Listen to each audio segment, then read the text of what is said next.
Like, don't say anything too inflammatory. Don't say anything too crazy.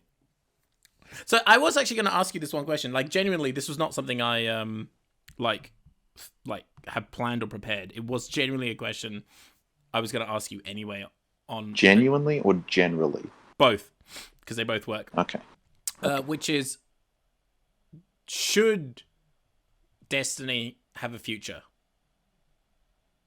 Not will it, should it? So, I think that it should, and I think that it has great potential because I've talked to you about my idea where you pay a subscription and once a month or once every 3 months, I don't care, but like look at Halo 1, 2, and 3.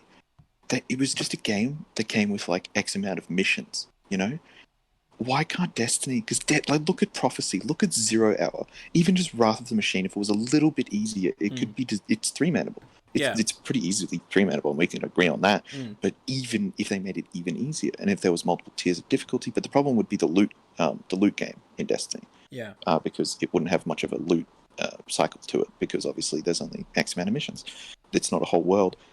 But I honestly kind of like the daydreaming of that than the reality that we've got now, because I'm thoroughly disappointed by what we've got currently. And honestly, even old classic Destiny that I have played for years and an insurmountable, frankly, irresponsible amount of hours, I genuinely think that it's... I don't want the game to continue the way it is right now. And I think it would be better off if they tried a new approach. I don't know what the approach would be, because I still think that the PvP in this game is very fun. It's very arcadey. It's a good idea. And I mean, remember I talked to you years ago about the supers in Destiny and how I didn't have another word to describe them except using the word gay, but not like the actual usage of the word gay, but like the schoolyard version of the word gay. And like, I literally didn't have a better word to describe Destiny's supers, because I was like, I'm lost for words with how to actually describe this. I really don't know how to describe it. And I just said that to you, and immediately you were like, I know exactly what you're talking about. Yeah, I do. I know what you're saying with like, it's just it's so not what you want to be about. Like, it's so like crazily not what I want to be involved in. The movement felt so good. Well, okay, there's so many aspects. That's something I think is not really explored. Like, it was never designed that way. Like, D1 and the movement in D1, they clearly did not actually design it that way. How people found movement and momentum and how to carry momentum, it was clearly something that the fans and the players discovered. It wasn't something they intended. But I think it was one of those things where, like, because they were quite young, they were like, hey, let this roll out, because they weren't thinking that movement was really going to affect much of the game. You know what I mean? Like, they weren't designing it in a way where, like, speed was so crucial. So therefore, like, you needed to be slow, else it would break the game. Like, you'd force certain cutscenes, or get around it or something and crash the game or softlock the game. So because they didn't have that problem, they were like, let it run. But I think when they came into D2, they wanted to play around with speed and movement speed. So they had to get rid of make it more standardized. Yeah, exactly. Yeah. And again, this whole idea where people don't think it's very fair, the movement between like Titan skating and literally any other movement. I know you can have somewhat of a, like, sword skating with warlocks, Used to. Yeah. That's out of D2. No, D1. Like, fucking removed that. D1. You can have something similar to. But again, I don't think it's quite, it wasn't something that... Hold on, let me say. It wasn't something... Clearly, it wasn't something that was planned and that they developed. And so, therefore, they let it go by the time it got to D2. They were like, no, we want everyone to be on a level plane. Yeah. Okay, that I understand, because they reworked Titan movement, whereas Warlock movement was still in the game. Like that Warlock sword surfing, sword skating, whatever. And then they removed it, because it was in D2. And that's what's fascinating. In Destiny's... the Destiny movement it's not like... Because obviously the Hunter jump is different. The Warlock jump is different, and the Titan jump is very different from D1. Yeah. Because it's been redesigned and actually recoded. Like, it's clearly not just copy and pasted, because they've got different velocities, different feelings. Yep. Whereas the sword skating was clearly just an accident. It was clearly just kind of a copy and paste just kind of happened situation, which is fine because it's fun. And do I think it was breaking the game? No. Do I think it gave an unfair advantage to a specific class? I mean, I suppose so, but is that really that big of a deal as long as it's only affecting PvE? Like, who gives a shit? But I mean, Why? arguably, you That's could why I use was it in always- PvP too. Like, you could find a way to move around the map. If you faster. had, if you had sword ammo. True. But when you fucking have sword ammo, honestly, then there should just be a discussion about fucking heavy ammo. Yeah, and its that's a very existence. different thing. Yeah. Exactly. And that's why I was just thinking, like, the Titan movement, when they were designing it, I guess it's not too different because they were originally like, they clearly wanted to make it more standardized and make all of the classes as balanced as possible. But with the Warlock nerf, with the sword skating, that was something that was left in, I'm assuming because of the copy and paste situation, and then it was deliberately taken out. And that's when I started thinking, like, why are they? Because that at that point, you just hate fun. Yeah. Like that's just blatantly going. We don't like. We fun. know what people enjoy, but we're going to take it away from you. Yeah, and you're mentioning one thing. I just want to kind of like touch on it because it's one thing that I really hate about like the community standpoint is I fucking hated them going, especially for like people who play D1 that went on to D2, keep going. It's like copy and paste. It's like clearly just copy and paste. Oh, but we love D1. Oh, that was so good in D1. That was so good. They literally copied and pasted it, and you're still not happy. They literally copied and pasted it, and you're like, no, I'm still not happy. It's like, what did you want then? Like, you either want D1 or you want something new. Because I wasn't complaining about the copy and pasting. I think there should have also been copy and pasting. Yeah, there's loads of people who are like specifically about what? They're complaining about like the copy and paste aspect. Like people were like, or like taking the mick out of them. Like I remember like the Cosmodrome, there were like things under the map, or like ghosts. Yeah, I just need an example. Oh, you know, like there was literally like. I've been finding it difficult to understand what you're talking about. Yeah. I immediately know exactly what you're talking about now. Yeah. Now I can see what you're talking about because people were making fun of Bungie for that. Exactly. Yeah. Okay. And the one with the maps, when they translated the maps, but obviously the invisible wall barriers are much lower because you couldn't get that high in D1, but you can in D2. So, you know, like, it was easy for people to get, like, outer maps for the maps that, you know, the older maps that they were bringing back in. And obviously, because they copy-pasted it. But again, I'm like, well, what is your issue with the copy-paste is what I don't get. I don't understand what the issue is. Like, and then you go, I want the nostalgia of D1. That was better. So, I can't speak for everybody. I can only speak for myself. But for me... You can't speak for everybody? Then what are we doing here?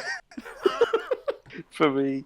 I just found it funny to make fun of Bungie for copy and pasting in Cosmodrome because they specifically stated that they didn't copy and paste it. That's why I made fun of them. Yeah. But if they literally copy and pasted the Cosmodrome, which they have done, and they said this is just because we can easily copy and paste these 3 strikes as well because this is just going to be an introduction. It's going to be an easier way now that Nessus is gone. Yeah. Now that IO and Titan. No, not IO. The introduction to Bro, IO was the most important place. Don't fucking start with me now. Oh, the lakes. Ashimir. Is that his name? Ashimir? Ashimir? Yeah, I think so. Ashimir. Yeah. Anyway, whatever. You get the point. But if they, like, when they copy and paste the lakes. God. And I just felt that what the fuck was I talking about? Oh, that even though they copy and pasted the Cosmodrome, I felt like it was kind of for a good reason because it was just giving a beginner's experience to Destiny without having to do an extreme amount of work. Yeah, I guess so, but why at this point I don't understand who the fuck needs the beginner's experience. Like, I agree with that. Who needs it? But it also gave a like I can't really think of any other examples, but there is a point to it where it's just lazy, but I'm giving them credit. There was something in particular we talked about recently where I was giving them credit. No, I wasn't giving him credit. We were talking about Dan Harmon with his shitty writing and him acknowledging it later doesn't make it better. Right, yeah. Like he foresaw it in the future. He's just acknowledging his shitty decisions, which them bringing back Sepix Prime and Prime. Sorry, I was thinking Perfected, but then I was like, no, that's Saber. Or bringing back Fallen Saber, like that stuff is stuff that has now been adapted for higher level content, for like Nightfalls and stuff like that, as a nostalgic drive, you know. But it's obviously been copy and pasted. It's obviously just lazy work. They didn't bring back Fallen Saber. That was Taniks and Deepstone Grid. How dare you? I still think that's a fucking awesome idea. It's stupid! But you're right. You're right to point out it's the exact same thing as the Dan Harmon situation. But I like to see how they're just reusing tactics. They're literally beating a dead horse. But I genuinely, I think it's just kind of become a meme of Destiny. And I've told you before, if they do anything with Taniks beyond this point, I will be outraged because I feel as though they've given this kind of meme character this journey, and now it's over. And if they go anywhere past this, then it loses its credibility. I'm eyes, actually on the complete opposite side of the camp. If they bring Taniks back again, I'm buying that DLC. I'm in the complete opposite side. I want Taniks to come back down, bigger and better than ever. I want him to actually be the Lord of Darkness. Like, it was Taniks all along. That's why he was able to bring himself back. Well, like the Jar Jar theory. Yeah, yeah. Darth Taniks. That's what I'm going with. So I disagree slightly there, but I mean, yeah, I do hear like what you're saying is in like, but then again, this is like the community. The community doesn't have like one clear voice, and I believe that stems all the way back to the fact that the game has never really defined itself as a genre. So because it's never defined itself as a genre, it has a mixed audience. Some people are RPG, some people are just collectors, some people are PvP, some people are FPS, some people are kind of pseudo strategy, who are into the raids and World of Warcrafty style, So there's so many variants of players that there isn't really one voice. So one community complains, the other community praises. And I think it's been really hard for Bungie to find any balance between it. But this is the in my opinion, though, as the creator, Bungie being the creator, they have to define it eventually. They have to go, this is where we're going, this is the type of drive that we're doing. They just seem to be backing and forth and trying to please everybody, that it's so slowly become a kind of nothing game. It's like, what do people turn up to Destiny to do? You just do daily shit. And I've never enjoyed games like that. I've never enjoyed games where it's just oh, you gotta do this mission that you don't care about for bloop coins. Oh, how many bloop coins have you got? Oh, I've got 40 bloop coins. 200 more, and I can get a shitty gun that I don't want. That's random roll. First of all, bloop coins absolutely sounds like a Dan Harmon created line. Yeah, it does. Like Schmeckles. Yeah. But the other thing I was going to say is that's why I'm saying, the mission when you play as the Arbiter, when he's with that group of I can't remember what they're called, but the group that he's with, the elites, and how the leader of them's like, I don't give a fuck about you. I care about my crew, and I will die defending them. But if you're in trouble, I'm not saving you. You're here as a favor to the people I work for. And the Arbiter's like, noted. Good to know, G. But then that mission, it's Halo is such, because Destiny just has. You're right. They haven't defined themselves, which is kind of an interesting test or an interesting case study where they're the first game that I've ever seen to do anything even kind of like this, because they aren't even. But again, it's should I praise them or should I make fun of them? Because it's been a fucking train wreck. I mean, but I just think, imagine if it's we're coming up on year 7 of Destiny. Oh, sorry, we're in year 7. Year 8 of Destiny comes out in September, which it won't, because Witch Queen doesn't come out till January or some shit. Yeah. But imagine if the next year they were like, fuck this whole system. We're just going to release shit, missions. And imagine if they did, if 0 Hour, you played that whole mission as Zavala returning to the tower. Or they did, similar to playing as the Arbiter in Halo. Or you've got, just Prophecy being a 3-man activity. Or doing, the Last Wish as a 6-man raid. Just throwing stuff out there like that. Yeah. The content that people actually play. They play all of the garbage so they can play that content. Yeah. People buy all of the garbage hoping that there will be some good shit in there, because does anybody seriously enjoy, you just talked about it, does anyone seriously enjoy doing daily stuff? I only liked it on Warframe because I had a lot of free time and I was playing with people. Once I was left to my own devices, I didn't give a fuck. I was playing that game because we were group Yeah, but it's together and equivalent doing to dailies like and just running bringing shit. up Minesweeper or that pinball game on like Yeah. Windows XP. Like Yeah. it's just a pastime. It's not like Yeah. something that I'm really invested in or care about. Like You're right. Raids, Whereas when we did the PvP, fucking 2-man, yeah, that was fucking. exactly. That was like, yeah, that we were devoted to that, and Oh we my were God, yeah. really, really fascinated and proud of it. And then, you know, I mean, the fact that then they it'd make be it like, possible to two-man. I know it wasn't intentional. I mean, I think we both agreed that we believe Wrath of the Machine was something designed for 3 people, and all they did was like ramp up like the enemies to make it feel like a 6 people event. But really, there's so much in that could be done by just 3 people. Like it's such a comfortable 3-man that you question, was it ever really meant for 6 people? But to do it 2-man, you can still get most of the mechanics done, but it's still quite difficult to do. Well, you know, I say difficult, but like I think because there's so many strategies and things that are done now, I don't think it'd be too hard for people to replicate it. But you know, in the earlier stages, it's quite difficult. You have to kind of work it out. yeah, But you don't. They've gotten rid of that aspect. Like I think they've almost tried to completely kill low-mans, because there's always something now in a raid where like you need to have at least 4 people. Like they've kind of made that ingrained within raids. I think it was the same for like whatever they do. I can't think of the top of my head, but I know like for example, what's the one, Deepstone Crypt. Like it's possible to 3-man, but remember we were talking about like just the RNG of it is just like so heavy. Yeah. And then I'm sure if there was a glitchy way to do it, you know, eventually that'll be the way. But like it's not designed with the idea that it could be low-manned. It's clearly designed the way where they don't want it to be. That they want people to do it in 6s or that's the thing. Yeah, it's not just designed to be 6-man. It's designed specifically to not allow people to low-man it. Yeah. It's been designed with that in mind, which I think there's always been this odd shame from Bungie about Crota and how it was like, oh, that raids in Destiny, you solo that shit. And I feel like there's always it's like we been bullied them that. too hard as a kid, and they're like grown up now. And they're our boss. And now they're super overcompensating. Now they're our boss. And like, you know, like we want you to clean the urinals, but that was supposed to be Steve Jobs. I'm sorry, you're cleaning the urinals. Aw, that's what it feels like, man. That's what it feels like. It feels like a punishment, which I don't blame because some of the community is super toxic. But oh yeah, I don't like the fact that they're intentionally designing it in a way where it cannot be low man. Because there's a difference between you made it for 6 people, and oopsie, it just you can't actually do it low man.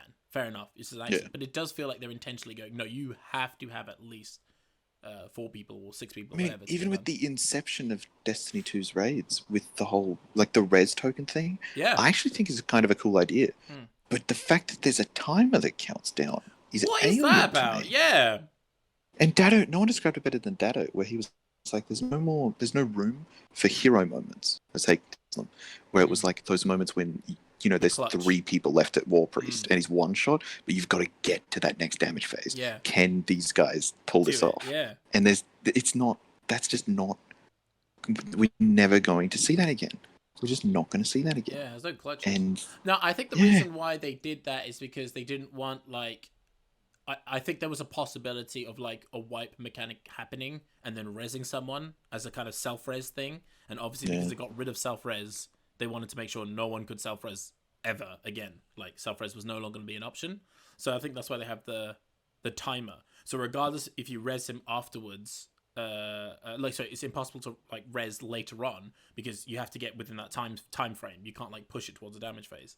Or maybe, I don't know, because actually, now thinking about it, it still wouldn't work anyway because you have like an end screen, don't you? Which like it automatically plays like a particular wipe event. So no, I don't get it. I don't know why the tokens have numbers. I get the token concept. I agree with you. I think that's pretty cool that everyone gets 1 revive.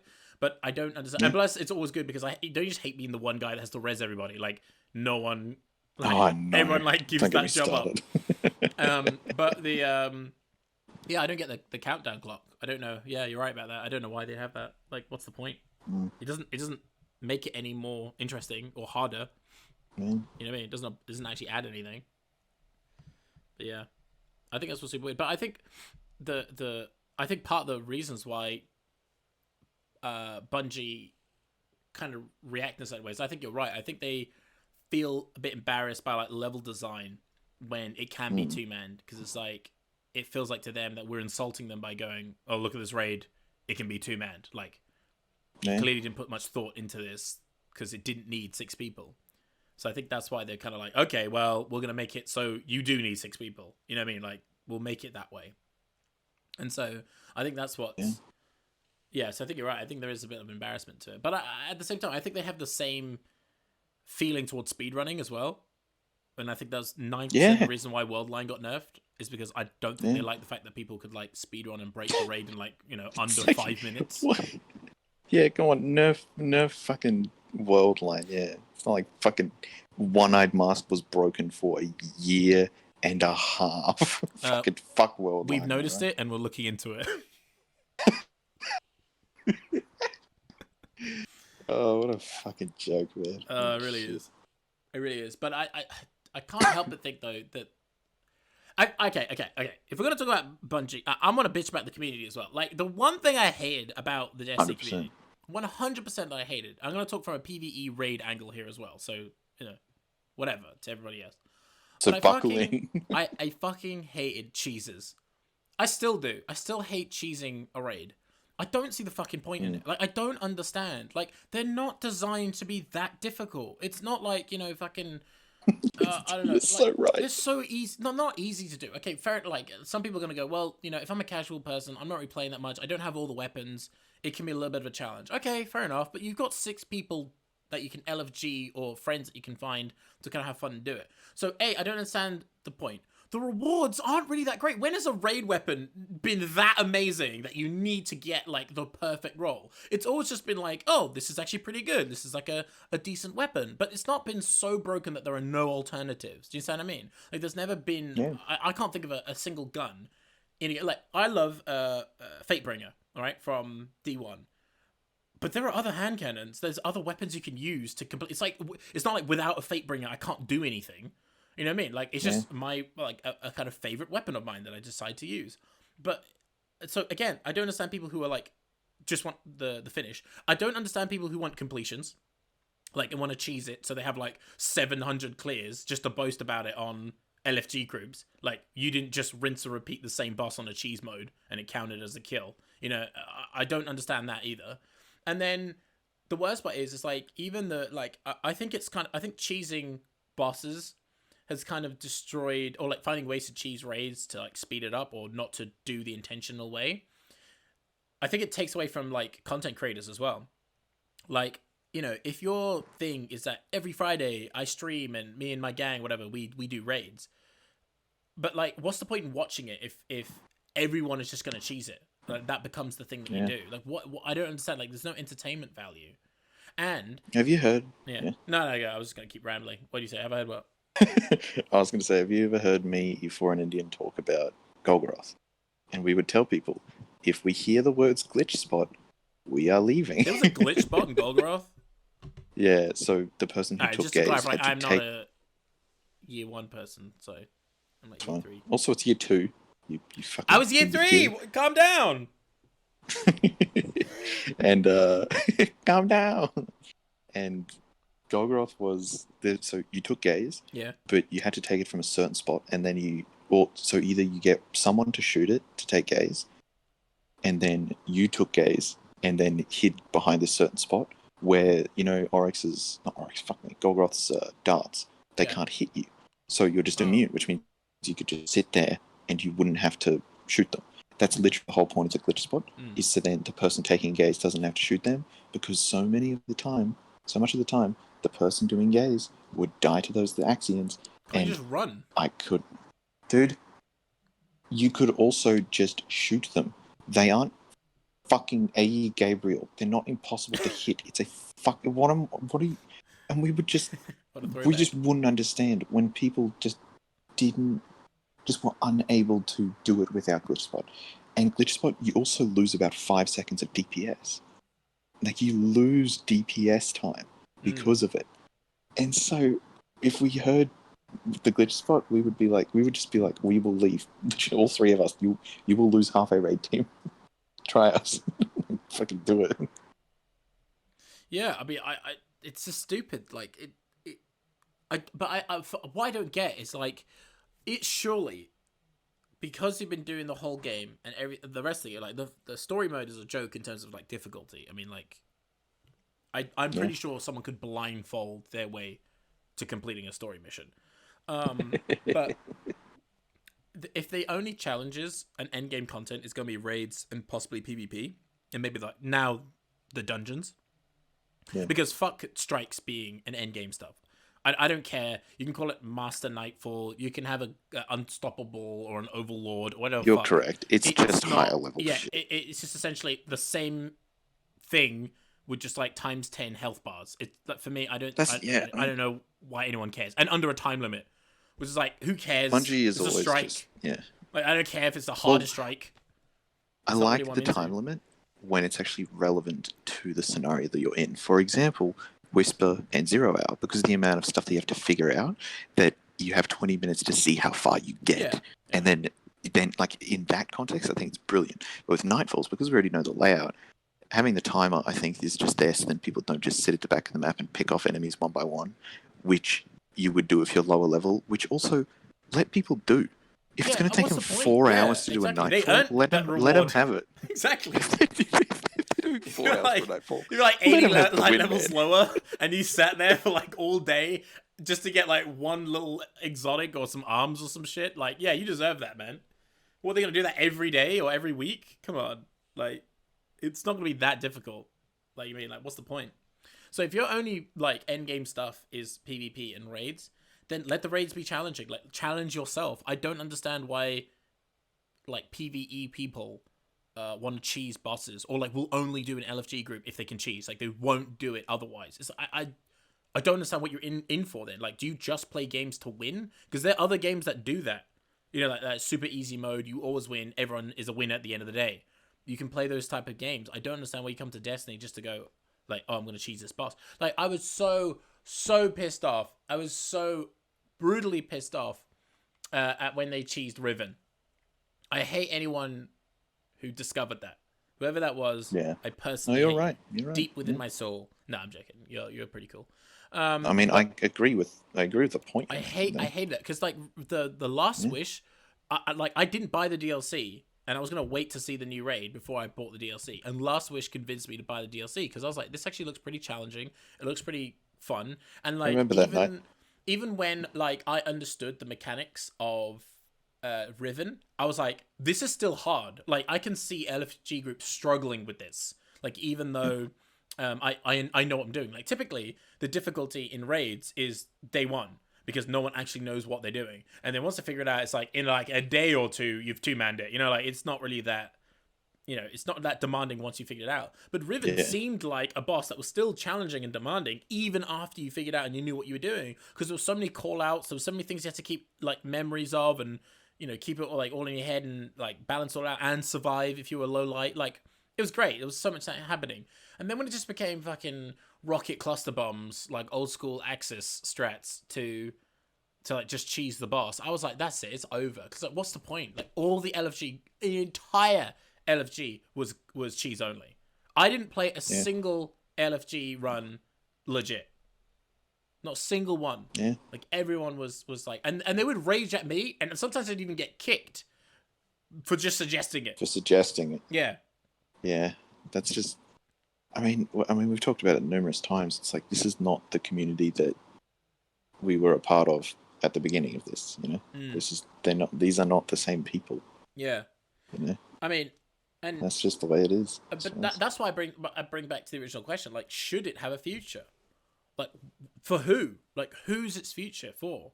Like, I don't care about the darkness. Like, I don't give a shit. Like, you've not invested enough in the story for me to care if this darkness is coming or not. I feel like it's just another slight hurdle in the way that I'm just going to push past. Not even jump over. You know, like, have you ever seen that guy who does the hurdles? He just, like, knocks down every barrier, just, like, runs to the end. Like, he doesn't actually hurdle. He tries to... Oh, that's an amazing video. When he tries to jump over the first one, but kicks it over. Tries to jump over the second one, still kicks it. And then he just starts fucking running over his head. Boom, boom, boom, boom. That is literally Bungie right now. And I feel like they're rushing to the finish line to end the franchise or to sell the franchise. That's what I feel like they're doing. And I'm not surprised. What's funny? They have plans now beyond Light. Not Beyond Light. What's Lightfall? They've said that there's now going to be more Beyond Lightfall that they've planned. I think it's BS. That planning is a new game. See, What'd you say? They're planning for a new game. But they, like you're saying, is there a future for like Destiny? Should there be a future? And I'm just thinking, I'm thinking of Wrath, and I'm thinking of 0 Hour, and I'm thinking of Prophecy, and I just think there's a chance. Like there's a good game here. It's just you really gotta dig. You really gotta dig to find it. All right, And, I think if we played off more of your concept, right? I've watched Bife videos, and I've touched a little bit on lore of things.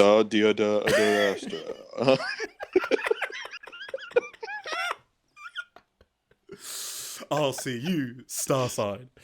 No, I watched Bife videos. I've like delved into the lore and shit, and there are some good stories in there, like story wise, narratively wise. There's some interesting stuff in there. Sorry, I'm just imagining you with a T-shirt that says, "Hey, I watch Bife videos." Come at me. Well, that's like a clan name or something. Yeah. Bife equals BF. And the thing I've read about them is that there are interesting stories. It's like you were saying about, you play Zavala. Well, why can't you play a character in like a time period during the Golden Age? And so you just have a single mission. It's a story mission. There's no like loot rewards beyond just like you almost like playing memories, and just pick the best ones that like sound like the most interesting ones. Is that what I mean? And exploring a little bit more, or like playing as a Hive Knight, and you're listening to the conversations that were happening to the build up to Crota. You see what I mean? Yeah. And that you fight like guardians, quote unquote, but like shitty guardians that you can easily kill. And you play as a knight. Or maybe your job is to get killed. The first guardian you come across, you just get fucking. Yeah, that's how they end your storyline. You're the knight that we kill like in the beginning. Yeah, like you're the first knight that we encounter. You're that knight. But that would be like interesting to like you're saying about exploring like the other side. But this goes on to my other point, which I've always hated about Destiny, is that Destiny does not like to ask questions. It's stupid. Like it's literally designed for stupid people. It does not like asking questions. Because why are we fighting the Fallen still? Why are we fighting the Cabal still? There is zero reason that we should still be fighting. I don't understand. Yeah. I do not understand why they're still alien races are still evil. When we've been friends with them. Like, we've been friends with Fallen. We were friends with Callus. Or, when I say friends, we were able to communicate and meet a mutual He's an alien that wasn't actively trying to kill us. That's about as good as we're going to get. and with the Fallen especially, we've had a bunch of captains trying to speak to us and communicate with us, And you know what's the worst? The fucking DLC, right? This is why I'm so pissed off about what's happened recently with, what's her name? Cabal girl. Aramis? No. Oh, Keitel. Keitel, whatever her name is. So I'm so pissed off that they've written it in this way, right? Americans, all right? Because fucking, what's the thing called? Skolas' one. What's that one called? House of Wolves? House of Wolves. House of Wolves. In the end of the story mission, you capture Skolas, right? There was closure, yeah. You capture him. You don't just murder him. You just kill him for the sake of killing. You capture Skolas. At least there's a prison of elders, There's a prison that they put certain people. I'm not saying it's great because some of them went fucking psychotic, but like I'm just saying like there was an alternative option. Everything now is just kill them. Oh, we don't like Gaul, get rid of him. Oh, we don't like this guy, kill him. We don't like what's the GOS boss? Aramis. Kill him. Like there's no conversation. There's just always just straight kill. Like there's no dialogue. And I'm sure with this Keitel person, they may turn around and do the whole, actually we should work together at the end. I have a strong feeling that's what we're going to do. They're going to do this whole entire filler bullshit of like we're warring with the Cabal just for the end for her to go, actually we should just work together because the darkness are here. And I was like, well, what's the whole point in this whole season then? Like you just feel that that's going to be the case. And if it's not the case and we kill her, it's even more stupid, in my opinion. Yeah. And how come no one's developed beyond like with the Dreadnought and its technology? Wiped out the fucking Awoken in like 5 seconds. No one got that. Okay, anyway. Two things. First of all, I've talked about for many years, ever since I heard that Titan was going to be a location in Destiny 2, my immediate reaction was, we're going to find Oryx's fucking body. Because remember at the end of Kingsfall, his body just floats off. It's just it just floats away. And Titan being a moon of Saturn, I was like, we're gonna find fucking Oris's body. That's like the only thing I was excited for in Destiny 2. That and Osiris's, eventual arrival, and no Oryx, and Paul Giamatti. Paul Giamatti. Oh my god. Fucking Osiris. What a joke. What a joke. That's such a joke. You know what's my favorite bit? My favorite bit about the entire Osiris thing. Hey, Osiris. Oh yeah, what's up? Yeah, you're in the tower now. Oh yeah, I'm just chilling here. Oh yeah, how's Sagira? Oh yeah, she died. What? Yeah, she died. When? Oh yeah, she just died somewhere along the way. It was in a dialogue sequence somewhere. But we had like a whole cutscene with Sagira and finding her and bringing her back and finding you. Like there was a whole DLC or like what do you call it, season thing based around it. Surely you're not just gonna kill Sagira off in a dialogue line. Nah, yeah, she's dead. She's dead. All right. Bye. Enjoy your cubes. Like, what was the point of any of that? Bye. What's the point of all that? I don't understand. Does that mean they're gonna kill off Osiris? Is Osiris killable now because Sagira's dead? Yeah, I mean, I suppose so, because now he doesn't have a ghost. So why doesn't he care? Playing around with his little cube things, cube sticks. No one cares about anything. It's just, we're just kind of floating through this. That's why I'm saying, if it was literally just Prophecy and 0 Hour, and even the ones that weren't quite as good, like Pit of Heresy, and if Pit of Heresy is the worst thing Bungie's ever made, they've made a pretty fucking good game. If that's the worst one they've ever made, you know what I mean? Like if that's their worst one, then fuck it, right? That's Yeah, no, I agree with that. Like if they just keep churning out content that you almost want, like, do they know it's bad? Because or are we in the minority and we're the ones that are stupid because we don't enjoy Battlegrounds, which is like the seasonal activity, who like Menagerie the fuck and all of that. cares about Battlegrounds? I know. If you're the type of person that's like, oh my god, Battlegrounds is really good, and it's like, don't talk to me. Like, I don't want to know you. Like, we're not friends. So, you know what I mean? Like, who cares? Battlegrounds is like a horde mode. They were doing that in Gears of War 3. Play Gears of War 3 if you want that. I don't know why it needs to be in Destiny. You know, unless it's like, you remember like the Halloween event? They had that kind of like run and gun style. Yeah, the Infinite Forest. Yeah. But it was like all Halloween-y. Yeah. Yeah, so they played with a different format. Okay, if Battlegrounds is like that, they're fair enough. It's like a short event thing. But I don't know why it's taking the main stage like the Forges. Even the Forges were probably the best version of that, because I didn't really like Menagerie. I thought Menagerie was an unnecessary grind. The fact that you have to grind for the things outside to then go into the Menagerie with them, I think they should have been rewards within the Menagerie. Like, stick within that thing. You know what I mean? Like, I agree with that. Play that genre. I wasn't looking at it from a loot standpoint, because if you look at it from a loot standpoint, then Destiny 2 is just better than Destiny 1. So I try to never... Yeah, I suppose so, yeah. But I've always tried to look through it through like the actual content lens and like what they're actually providing us. Yeah. And for that, I actually did enjoy the Menagerie. I thought it was a cool idea. I thought it was very fast-paced and fun, where it's like once you get to the next encounter, everyone's kind of on their way there. There's a guy in his inventory, but you just drop a banner and get it started. And it just kind of, it gave a very community vibe, which is something that I hadn't really felt in Destiny for quite a long time. Especially it's really Destiny what public 2. events should be. Yeah, you're right. And even to an extent, Patrol, it's just, it was, because I remember... You're going to have to explain to me what the purpose of Patrol actually is. Well, in Destiny 1, it was the same thing as strikes and missions, where Patrol was there because it was a template. Like, it was the original base idea of, like, this is just the beginning. This is almost like a beta version of Patrol. And eventually, like, the public events, there's going to be, like, better versions of public events. There's going to be weapons that are out there. And I feel like they actually did a very good job with the Dreadnought in particular.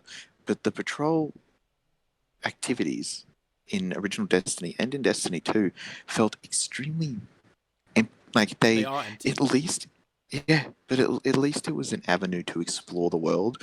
I just don't think that there was enough to actually explore. Yeah, what I was think it location, like on Mars? What the hell was there to explore? It was annoying having to travel around. in D1 or D2? D1, there was more stuff to do in D2 because they had the whole Anna Bray arc. But in D1, it's just like sandy dunes. You've also got to keep in mind that in D1, they released D1 and all of the patrols basically had the same amount of nothing. And then no. I'm going to give you Dreadnought. I actually want to come back to that, but just finish your sentence. But Dreadnought was a masterpiece. That I want to say I believe it was the exception to the rule. I thought that nailed it on the head because like you were exploring an enemy ship. That was interesting. Really? Like you were trying to find like and there was so many like hidden gems. You know, the Court of Oryx, the calcified fragments. There was like something else as well. I can't remember what it was. The Skyburners command beacon. Skyburners command beacon. The story behind Skyburners is one of the best stories in Destiny history. The Cabal, they're so far from their home world. They've got one ship left. Everything else has just been riddled by the Dreadnought. And the two commanders who are Yang, fucking angry pair of brothers, are just like, fuck this. We're going to drill our ship into the side of the Dreadnought. And once we're in there, all of us are just going to go. And we're just going to mow through shit until we're all dead. Yeah. When Zavala explained what the Skyburner's ship was, I heard that and I was like, that sounds fucking awesome. Imagine that's the people I want to join.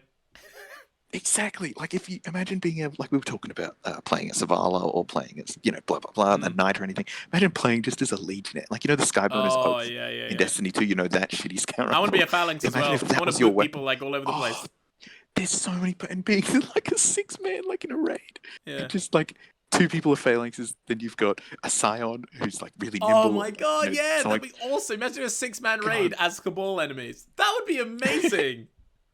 I wouldn't even need loot. Like, I wouldn't even need a reward. Like, it could be a rewardless thing. That's what I'm saying. I hate the loot in Destiny has actually been something that's kind of bothered me since the inception of Destiny, where I just kind of hate farming for god rolls, and I want the weapons to be decently readily available, but also earnable, like the exotics, the way that like you earn Outbreak, or even Outbreak in D2 is another example, or like I don't know, but you know what I mean. There's like a bunch of exotics that have like cool ways of acquiring them, and then you've got the Leviathan's Breath quest, which is just a bunch of fucking nothing and patrols. Didn't even do it. Exactly.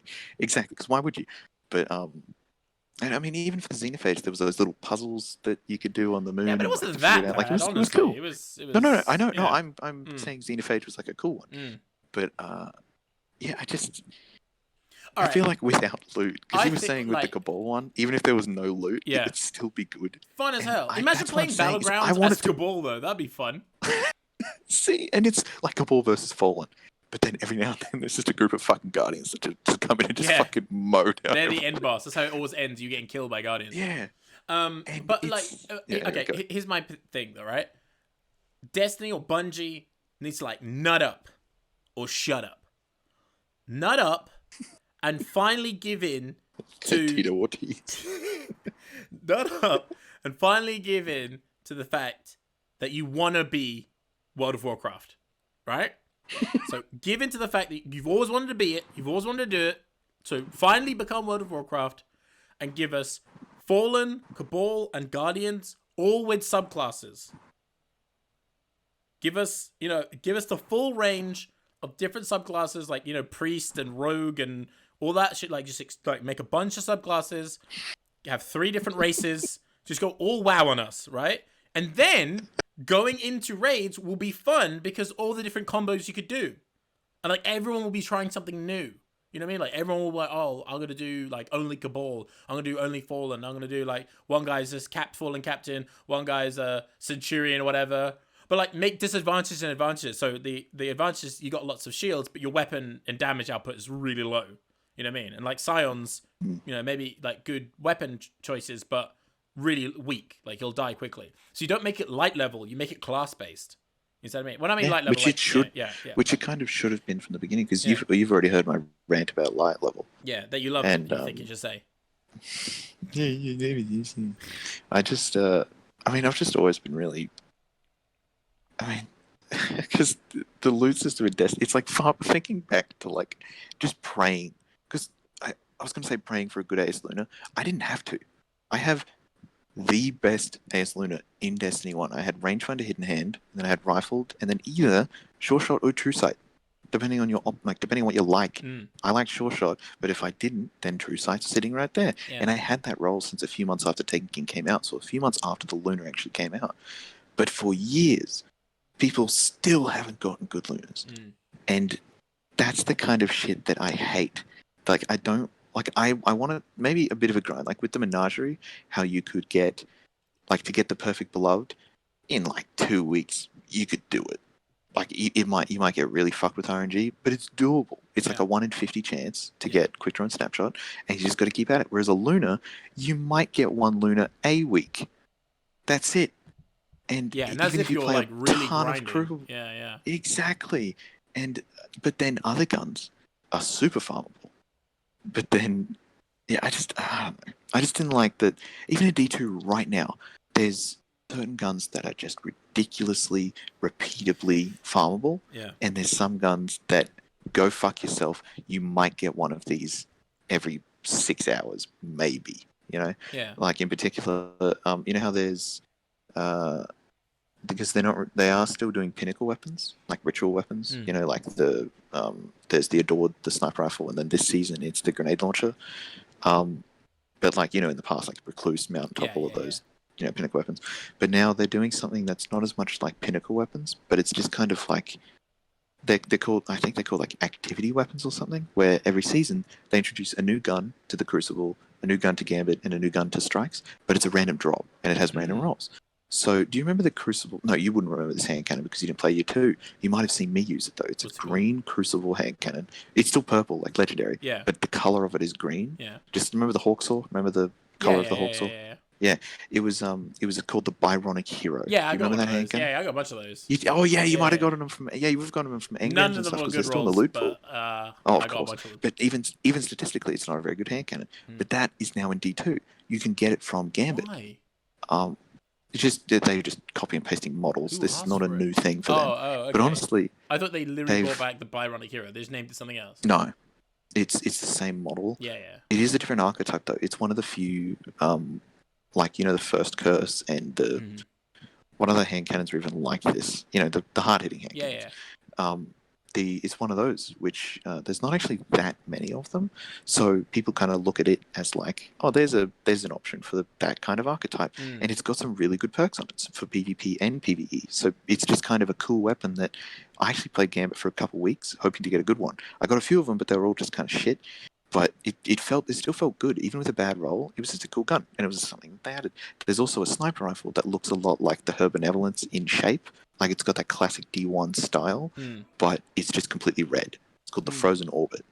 It looks like the longbow, it's closer to it's in between a longbow and a Herbie. It's like that shape, like the year 1 Destiny classic shape.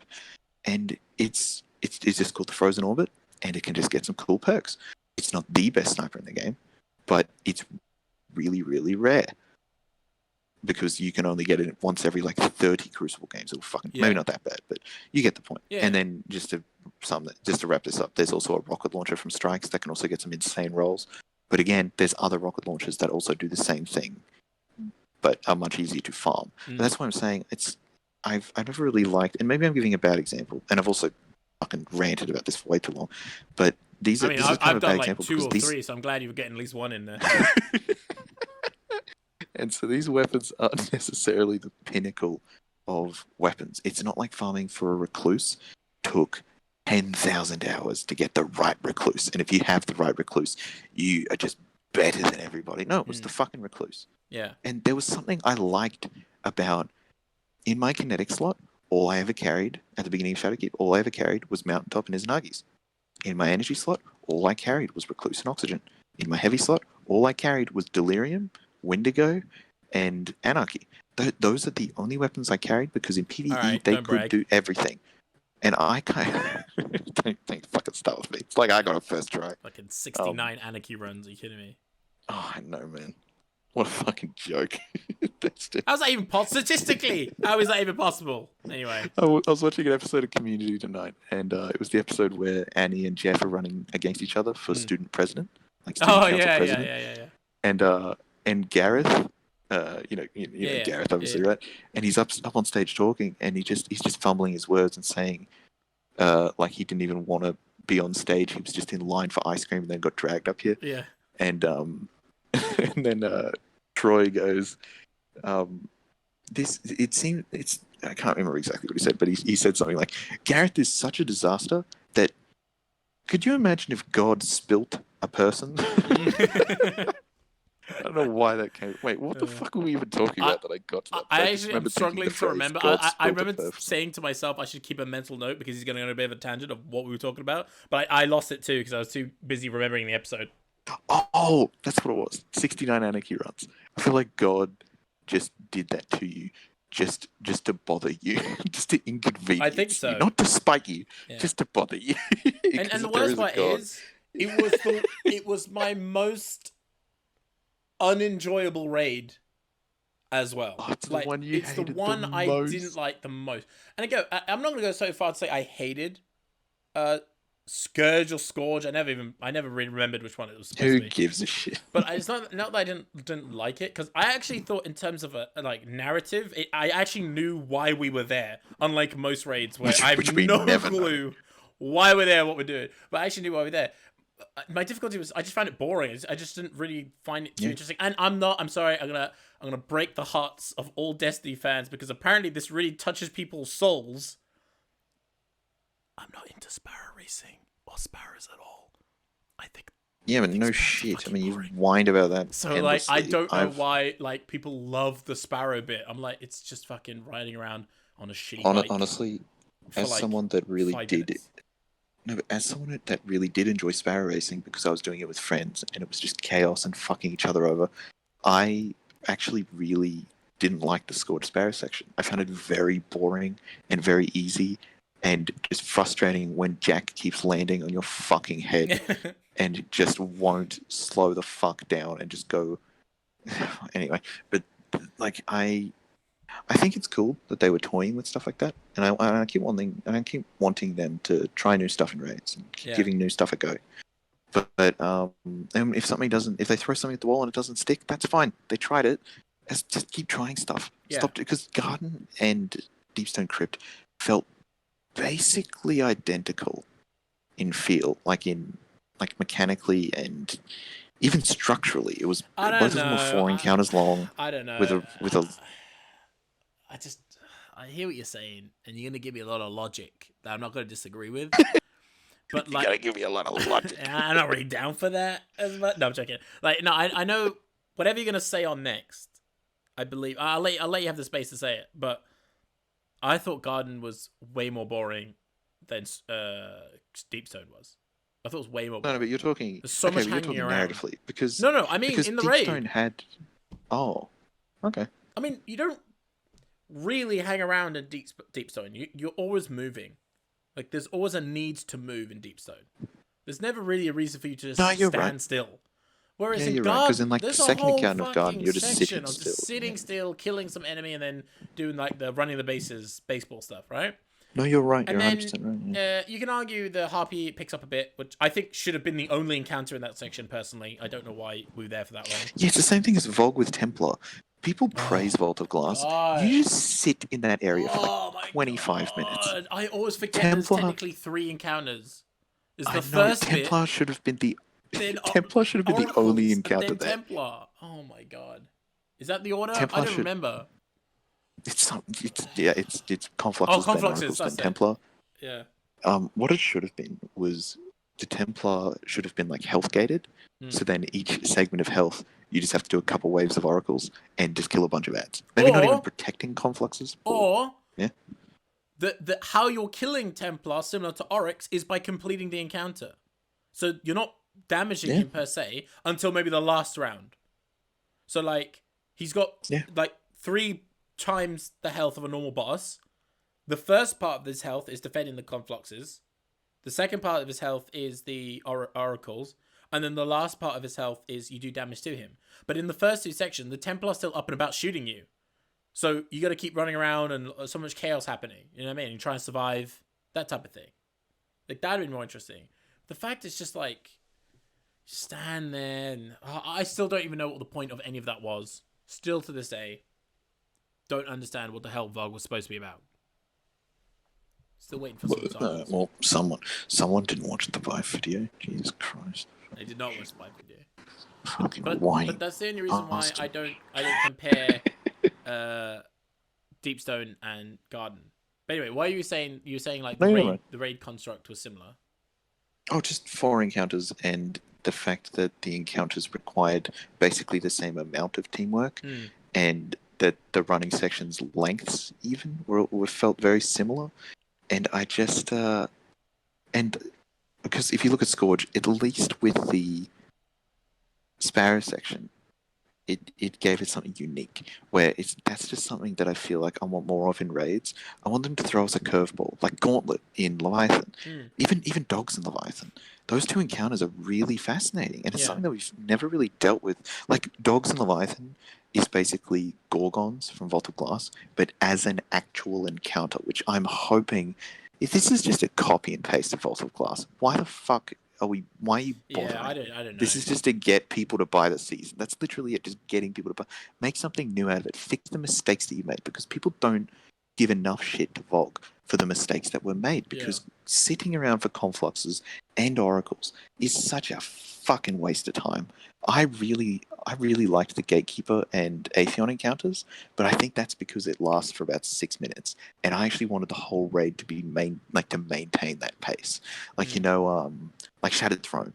Shattered Throne, you are never in one spot for very long. Yeah, the first encounter, you're running back and forth a lot, but that's kind of the point of it. You're just clearing this entire area. Yeah. But beyond that, you're just always moving forward. Then in the Ogre section, you got to run around him once, but that's it. Yeah. That's just killing the wizards, which is fine. But that's also dodging him, so that's kind of the point. And then the final boss of Shattered Throne takes like a minute and a half, which I actually really like.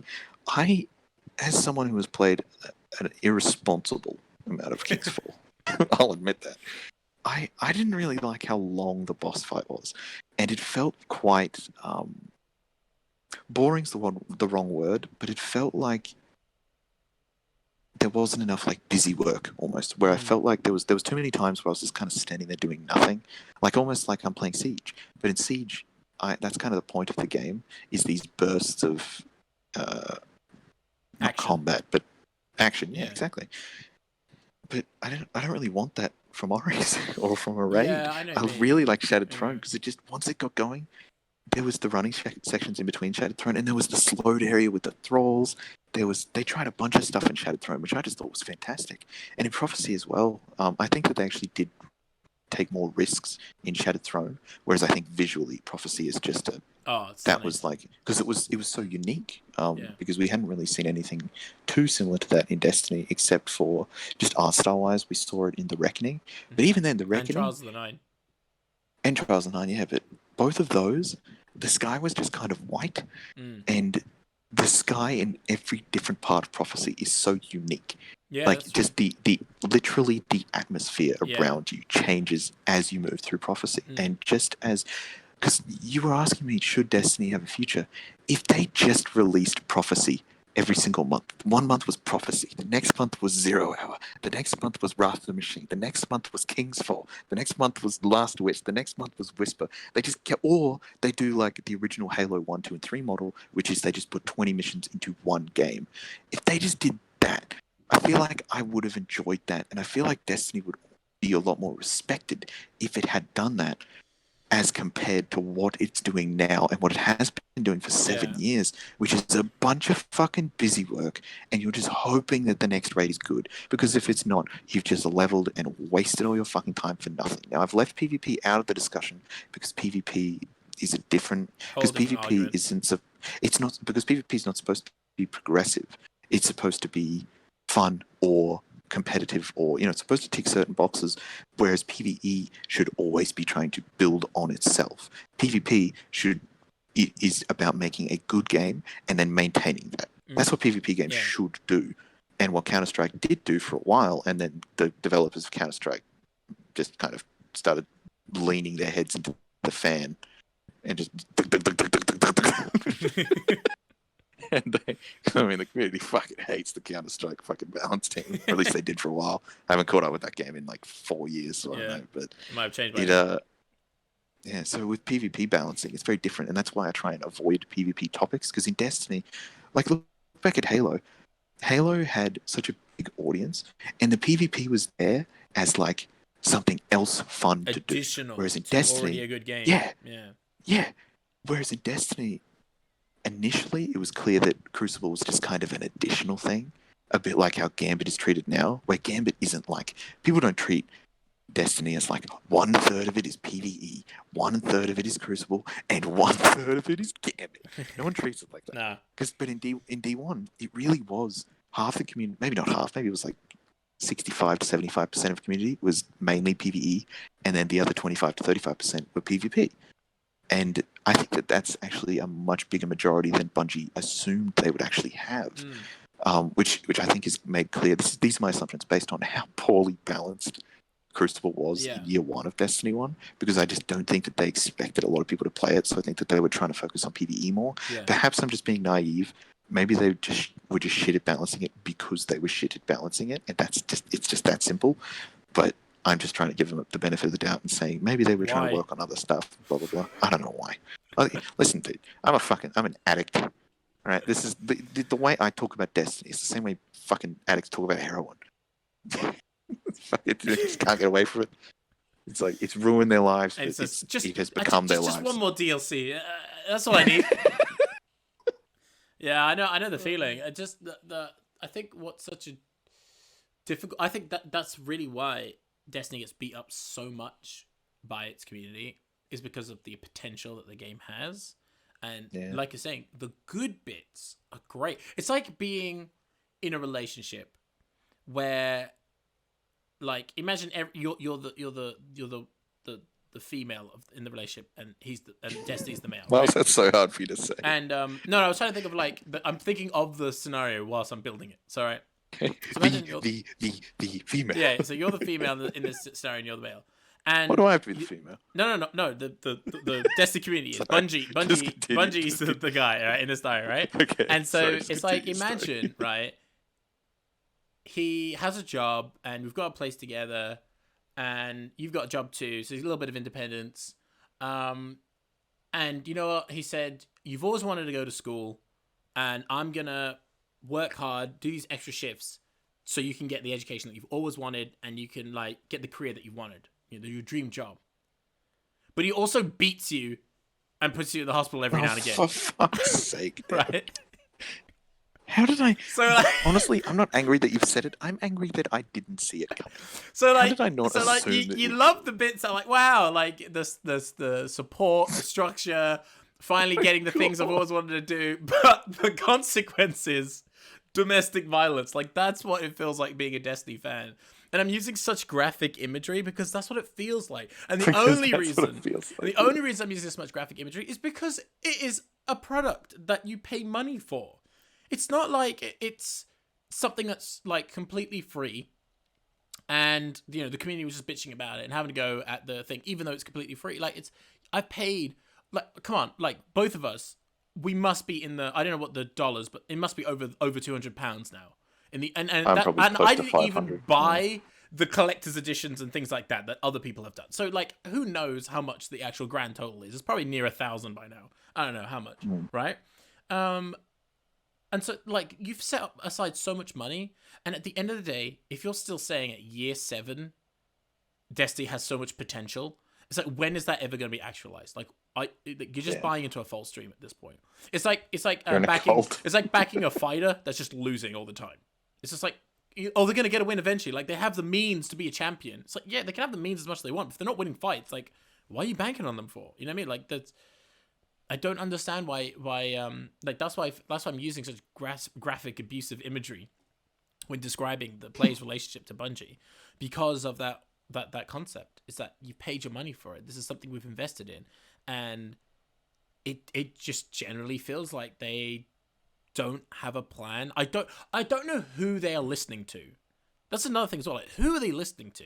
Like, who they go, sit down, I trust your opinion as a player, let me know what's going on, and we'll kind of tailor it towards what you're thinking. Because they don't tailor it to any streamers. They don't tailor it to testers. Like, who are they tailoring it for? Oh, you cut out for a while. Sorry. Oh, sorry. I thought you'd stop talking. That's why I started talking. Yeah, but then you just randomly came in and went, streamers. Yeah, I'm rambling anyway. Go, you go. Oh, I don't know what I was going to say. Go ahead. Yeah, who are we listening to? Go ahead. Yeah, I don't know who they're listening to. I really don't know, like, who is this we're listening. I don't know who that is. Because I think of all people, like maybe like throw in fucking Dado, Bife, and Sir D, and that's pretty much the entire Destiny community. You got a mainly PvP raid guy, you got a PvP guy, and you've got a lore guy. I think all three of those. I agree with the sentiment you're making, but Sir D, I don't think Sawyer's been a.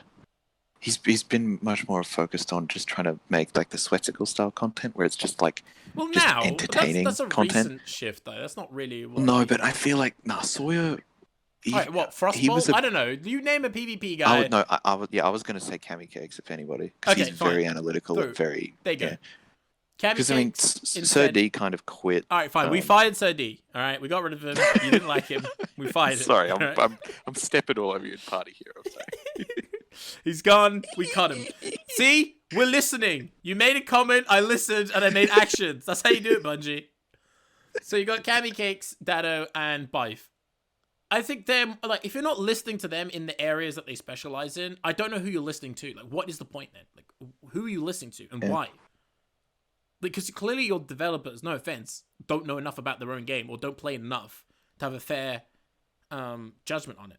If you keep delivering us the same things, like if we keep, being disappointed in that regard. And I agree with you, half agree with you on one aspect. Thanos snap. Yep, Thanos snap. Because my only issue I have is when you were rattling off, this month it's Last Witch, this month it's Prophecy, this month it's that. It's kind of undermining just how difficult it is to build those things.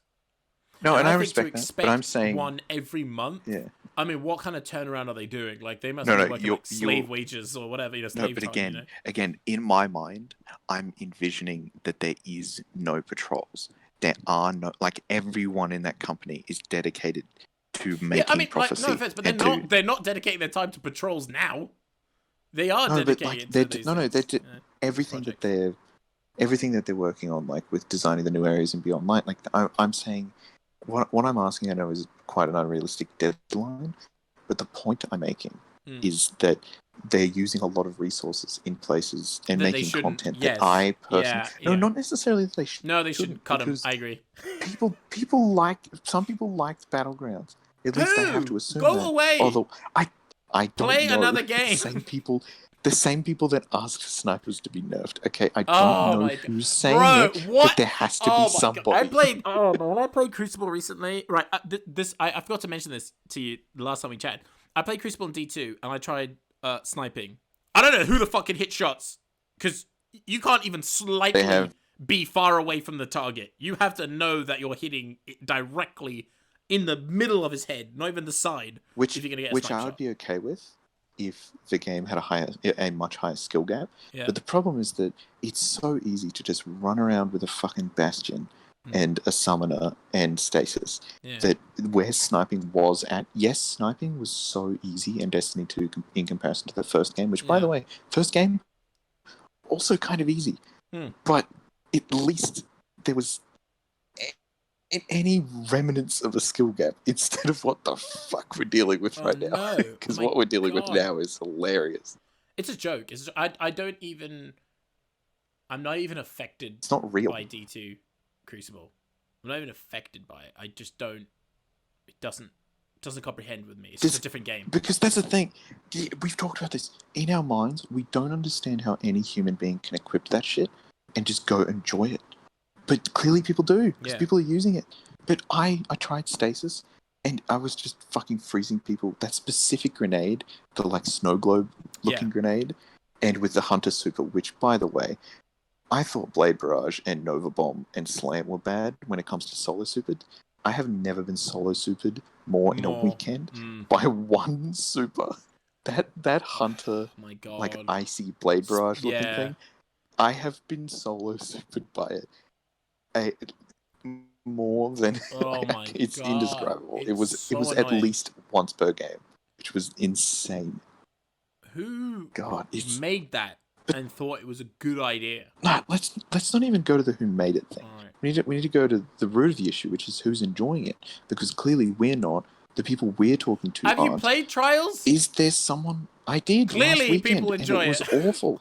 But that's the thing, is people are enjoying this, but I just don't... no, that's a bit it was unfair. similar That's a bit unfair. Are they enjoying it, or are they playing it because bad people who can't play the game and can't kill with weapons have to use it? And so the only way you're really going to counter it is Okay, but at that point, are they enjoying the game? Because are you just playing a game that you're not enjoying at that point? That's what I'm asking. That's what I'm asking. Is when we played H1, we played so aggressively because we didn't care if we won. We just cared about getting kills and just having fun moments. Yeah. But then we'd find people that were like hiding in buildings, like doing some RPG shit, like trying to fucking replicate their favorite scene from the Hunger Games franchise. Yeah. I just fucking... It's a fucking game. Go have fun and shit. I know, like some people in H1 acted as if it was like the zombie apocalypse and they were like role playing in it. I'm like, it's not that kind of game. It's not DayZ or whatever. Like, it's like, go out there and frag. Like, what are you hiding in a building for? You know what I mean? And it's sense. But like, that's why I look at the state of Destiny 2 Crucible and I just, if everyone on Earth died and there was just 7 billion me's, first of all, we would all be dead within hours. There was no clean water, no internet. We would be fucked. But the point I'm making is that if the entire Destiny community just got replaced with clones of myself, there would be 2 primaries used in Crucible, and that is it. It would be Thorn and Last Word, and there would be 2 specials used in Crucible: the Beloved and the Felwinter's Lie. Yeah. There would never be Stasis up, because that's not the kind of shit. Oh no! What are you talking about? Shotguns are broken. I just don't get how people can complain about shotguns in this state. Don't you know? They're a one-hit kill when you get close enough. The problem that people have with shotguns at the moment is the fact that the best shotgun is just so easy to get. Yeah, whereas the best sniper, you have to farm to get. The best hand cannon, like legendary hand cannon, you have to farm to get. I think that if Felwinter's was nerfed, but all other shipers, all other shotguns got a buff. Like just a slight buff, because let's face it, other shotguns are just nothing in comparison to Felwinter. Now, a God Roll Retold Tale and a God Roll Mindbenders are better. What did you say? Than a Felwinter. Which part? You're gonna make fun of Sharon? No. What shotguns did you mention? Oh, the Retold Tale, which is from the Dreaming City. You would have definitely gotten it back in the day. It was the Dreaming City shotty. And what's the other one?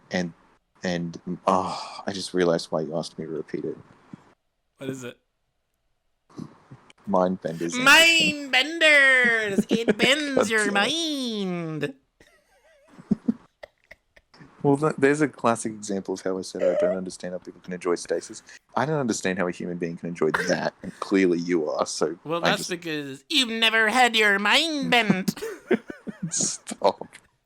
And, what was my point? Oh, if they just make... Because in Destiny 1, shotguns were so powerful, but the reason for that was they clearly balanced shotguns around like a random blue shotgun.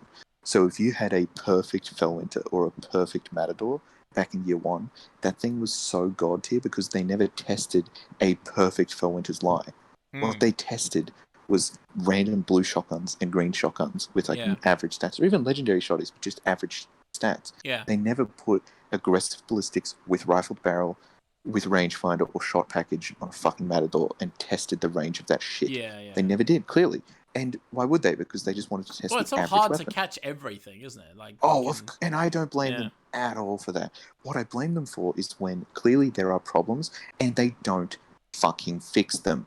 That's when I get fucking angry. When they accidentally create problems, I understand that. Game development, I can't imagine how difficult it is to balance a game, especially a game like this, but there's just so much shit going on, and so much of it is coming from the PvE side of it, where the PvP balancing team in the Destiny like in the Bungie studios must just hate every other, or at least back in D1, they must have just hated every fucking department because every department was constantly making them look bad. Yeah. But it's like I just think about how long. Like, what's even an example of like how long Solar Warlock was broken? Like the burn on Solar Warlocks it wasn't even funny. It was D2 stasis levels of what the fuck is wrong with them because there was no counter. If you got tagged by it, you would burn for about 8. You would burn for about 8 seconds and be left with 1 fucking health. You got tagged again, it was just over for you. It was ridiculous. And once it got balanced, it was fine. In fact, I would actually say that Firebolt's range is a little bit too small compared to what it used to be. I think the nerfing the burn was the big issue, but now we're getting into D1 meta talk and like specific shit, so I'm going to move away from that. But I will bring the original point that I was making, because I want to be in full depth and detail about it. But okay. Rude. Fuck you. And what was my point? God, I'm so fucking bad at staying on track.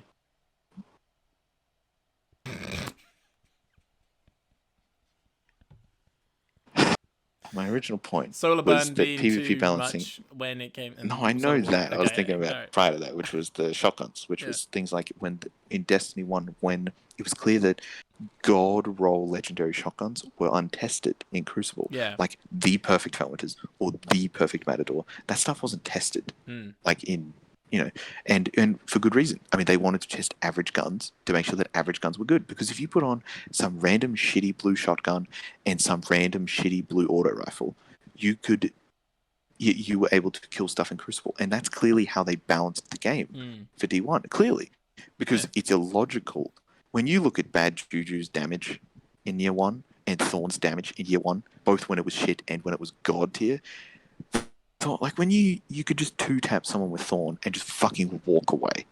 And that shit, they would just burn. Yeah. Whereas when Thorn came out, they did about as much as a 180 hand cannon. You had to 4-tap them to the fucking head to kill them. Dang. And it only had 6 bullets in the mag. And hand cannon's fucking accuracy back then was dog shit. At least the Thorns was back in early Year 1. Yeah. Look up some fucking original reviews for Thorn. That shit is just an omen. Or just like a prediction of like the way people were like, this gun's terrible. They need to make it better. And then the 9-month fucking reign of unholiness that it had, where it was just the demon of Crucible for 9 months. It was, because Suros, people talk about like the Suros and even the Vex Mythoclast was broken for about 7 weeks. The Thorn was the real first Destiny long-standing broken item that wasn't fixed for a really extended period of time. Thorn was the original, and it's just clear that they tested shit. They tested like the average guns to see what would be good for Crucible, because I guess they just kind of assumed that Crucible would be treated like an arcade mode, like people would have fun with it. Yeah. And then they didn't realize that it would actually have like quite a competitive's almost too much of a compliment to the community of Destiny throughout the years, but for lack of a better term, competitive. They didn't expect it to be that competitive, and so they definitely didn't develop for it. Yeah, because they balanced again. I'm sure that they balanced shotguns around your average Joe blue quality shotgun, or even a legendary. Let's even say legendary, or even a fucking exotic like Invective's range, not extreme. Invective. Where Invective was at in Year 1. I don't think I've used Invective enough to remember its range. Well, that's the thing, is all shotguns got nerfed going into Taken King, but Invective, where Invective was in like House of Wolves, when shotguns were like crazy back in like the original Felwinters days, Invective's range, because it wasn't a particularly crazy shotty, it was just like an average shotty. I mean, obviously its perk made it exotic and like there's all that stuff, but the point I'm making is the range and like the actual killing potential in Crucible. It wasn't that crazy, and it honestly felt very similar to the way that like a Party Crasher feels or a Matador feels right now in Destiny 1. Yeah. That's kind of the range that because again, they balanced shotguns early on around those average shotguns. They didn't, like you pointed out earlier, where they didn't put the pedal to the metal and the best fattest fucking Felwinters light. They didn't test for that. They tested for the normal shit, and then when they saw that Felwinters was broken, hand cannons at the time were very good, like legendary hand cannons, but Hawkmoon, Last Word, and Thorn were all problems. Like the range and damage of those 3 guns was just ridiculous, especially Thorn. Just because Hawkmoon could 2-tap, but Thorn shot faster and was a guaranteed 2-tap. So, yeah, I mean, Hawkmoon's hitbox is bigger than You mean rocket launchers Dada's with favorite tracking. Oh, why is that his favorite gun? I've never understood that. There's so Let the many man have his interesting guns in gun. Destiny. I just didn't know. Was it his first exotic or something? Because he's always talked Let about that the as his favorite man gun. have his gun, son. At least make it something unique. It's just a fucking hand cannon with a luck in the chamber. That's all it had. That's all it was. Did he Best just gun in the really like game. the look of it or something? I know. He loves that thing, and I just didn't get it. Anyway, but, I mean, Hawkmoon's original hitbox, have you seen videos of people using Hawkmoon in year one? No. Its hitbox was bigger. I'm not even exaggerating. Its hitbox was bigger than rocket launchers with tracking. I'm not exaggerating, by the way. The hitbox and bullet magnetism on it was so big that if it was near them, it would at least be a body shot. And if it was above their neck and near their head in a huge fucking cone, it would still headshot them.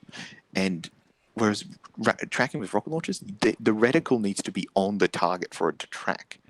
Literally, Hawkmoon had better bullet magnetism than rockets had fucking tracking. What does that even mean? Like, obviously, back then, that was the fucking Wild West of Destiny, back in year one. And there was just, like, it kind of reminds me of how the state of the game is now, where everything is so broken that it's almost like nothing's broken. Because everything's so ridiculous that you can just kind of use whatever you want to an extent. Because obviously, it's like, you know, if you're using Stormcaller, and I'm not talking about Chaos Reach, I'm just talking about regular Stormcaller, which is what I main in Crucible because it's closest to D1. If you're using Stormcaller, you're basically throwing, because that in Or you're comparison deliberately to making it any of the harder for stations, yourself. Like you're trying to make some sort of Yeah. challenge. Yeah. but for me, it's just what I'm comfortable with. And But it isn't a level playing field. Like all You're supers right, it aren't isn't. balanced. It doesn't work that You're way. right. And in really Destiny 1, some supers got shit, but I really felt like year 2, there was obviously a couple issues here and there with like stickies, and there's always a couple things here and there. There's always going to be. It's a game. There's always going to be some like annoying little meta stuff.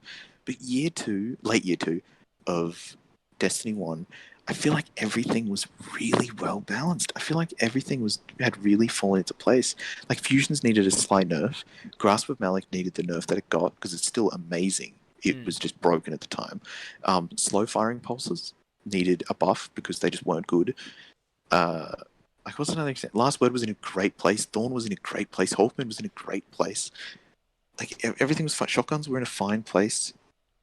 They technically got buffed going into Rise of Iron, not because they actually did get buffed, but just because the Matador got brought back, so that it became more readily available. Yeah. Which honestly, talking about what I said with Luna, I'm actually okay with how frequently you can get Matadors to drop, because it would kill me if I didn't have a good Matador, but everyone that I played against had a God Roll. It was like when Mindbenders was the best shoddy. It was so frustrating. Why did I say it? I was not grinding for that shite. Fuck that. The Mindbenders grind? Are you kidding me? Not yeah, it was pretty brutal. It was like one every 4 runs. And, yeah. I did it like I 3-4 times, and I was like, nope. So yeah, that's when I was, and in Crucible that's one thing, but in PvE there was something about like farming for weapons. As long as it's not tedious, as long as it's kind of like an enjoyable farm, then I'm okay with it. But that's why early Shadowkeep, I brought this up in the party the other day, and everyone disagreed with me. And I explained my reasoning about like how I want the game, like you know how I talked about releasing Prophecy 1 month, then Last Wish the next month, like that kind of format, just giving us standard weapons to use, maybe not quite as powerful as the stuff I mentioned, but just the only weapons that I would carry in my energy slot were Oxygen and Recluse, because they just both felt so good and they could just do everything. In the kinetic slot, I would only carry Mountaintop and Izanagi's, back when Izanagi's was the king, and I fucking loved Izanagi's. And not that PvE has a supremely high skill gap in D2, weird. But Izanagi's did. Yeah, so good. That was super weird, like at that time, because I remember like when Mindbenders came out, or like you could get it, like there was a weapon where basically like it swapped. There was a PvP weapon that you could only earn in PvE, and then there was a PvE weapon that you could only earn in PvP. It might have been Mountaintop, I think I'm thinking of. There was a weird time where like it was like there was a swap between. It was like not saying that Mountaintop wasn't used in PvP, but I think it was better utilized in PvE. Like it was much better because in PvP, it was looked at as the best special weapon in Crucible because you could just shoot it to prime somebody and Yeah. then switch to the recluse. But even excluding that, you're right. I mean, As so a is it PvE Jotun, gun, but like Jotun's not useful in no, you're PvE right. that much. You know what I mean? Like, No, there's you're no right. You're right. like Yeah. it does work in the PvP format, but it isn't like as versatile as what PvE people could use it. You could use it for DPS, you could use it for crowd control, you could use it to stick on walls to glitch out of places. Like there were so many uses for Dude, Mountaintop. there's nothing Mountaintop couldn't do. Exactly. It was basically a sniper, a shotgun, like a grenade. Like you said, you could glitch out of shit with it. It was just the best. It DPS is option. the fundamental DPS, like straight up boss damage and major damage and like minor damage and crowd control, like just being able to blast into And a we're not group even like talking a about grenade. mods that you can put on it as well. I know. There's just there will never be a gun as good as Mountaintop. Like Yeah. it ticked. It is the greatest special every that box. Destiny's ever made. It's the greatest weapon that's ever existed. It is a multi-tool. The only where because the only disadvantage you could argue is that how many shots do you get? You only get like 20-something shots, don't you? only 20 shots. Yeah. It has more ammo than shotguns. It does more damage per shot. But I wouldn't use and it is as a crowd primary, control even and though you long kind of range. use it as a primary. Because I still think the best primary. I agree with you. I think Bad Juju is the best primary they've ever made. Yeah, fundamentally, it's like if all exotic primaries became legendaries, Bad Juju would just be the meta. It's just that fucking good. Super energy, auto loading, damage increasing, great archetype for a pulse rifle. It just ticks literally every single box. And as far it's like the Mountaintop and the Bad Juju, I don't think the Bad Juju is necessarily broken. Even if it was a legendary, it would be strong. But I don't think it would be broken. The Mountaintop is the most overpowered because it's like, yeah, Prometheus Lens was fucked for a weekend because there was a bug. Vex Mythoclast, they were just shit at balancing, okay, and we know that. Thorn, yeah, it lasted too long, blah blah blah. Mountaintop is the best gun in Destiny history. It just did everything. There was no reason to run another special. I can't agree with any argument against Mountaintop not being the best weapon in Destiny history. It did fucking everything. You could just run it with a recluse or an oxygen. I'll present a little bit of a curveball and say, excluding maybe one or two things that could float, I would argue that Dark Drinker is up for contest. You could use that in almost every situation, and it conserved a lot of ammo, and you can pop heavy synths. The only thing that has disadvantage is PvP. That I would agree with you. Like Mountaintop would win in that argument. So you want to say that? But then there's the argument that you can even just use the argument special versus heavy, because for Crucible specifically, that's why I kind of left Crucible out of it. I didn't even want to talk about that because that's where things get a bit foggy in Destiny when you say like greatest gun ever made, because it's like And like at what point, like hard light when it was like super bugged out, like does that count? Yeah. But that's why I'm talking about not just a gun that's doing too much damage. I'm talking about a gun that fundamentally ruined any other way of playing the game. It wasn't just the embodiment of power creep. It pushed power creep further than we thought it could go. Mountaintop was it was just the best gun. It was a secondary fucking rocket launcher. Yeah. It was just Mountaintop was the type of gun that really it should have been a drop of when we killed Oryx. Because like it had to be on that level. Like when we killed even if it was exotic, it would still be absurdly broken. It's because that's another thing that I was going to bring up when you mentioned Dark Drinker. Mountaintops are fucking legendary. It's you have infinite fucking ammo, great damage for a single target or ad clearing, close range or long range, great reload, so easy to use. It ticked every single box. There's just there never has been and there never will be a gun as versatile and as useful and as easy to just go, I don't know what's gonna happen in the new strike that's come out with this DLC, but what I do know is I can click Mountaintop and have that equipped, and it will do basically fucking everything for me. That is very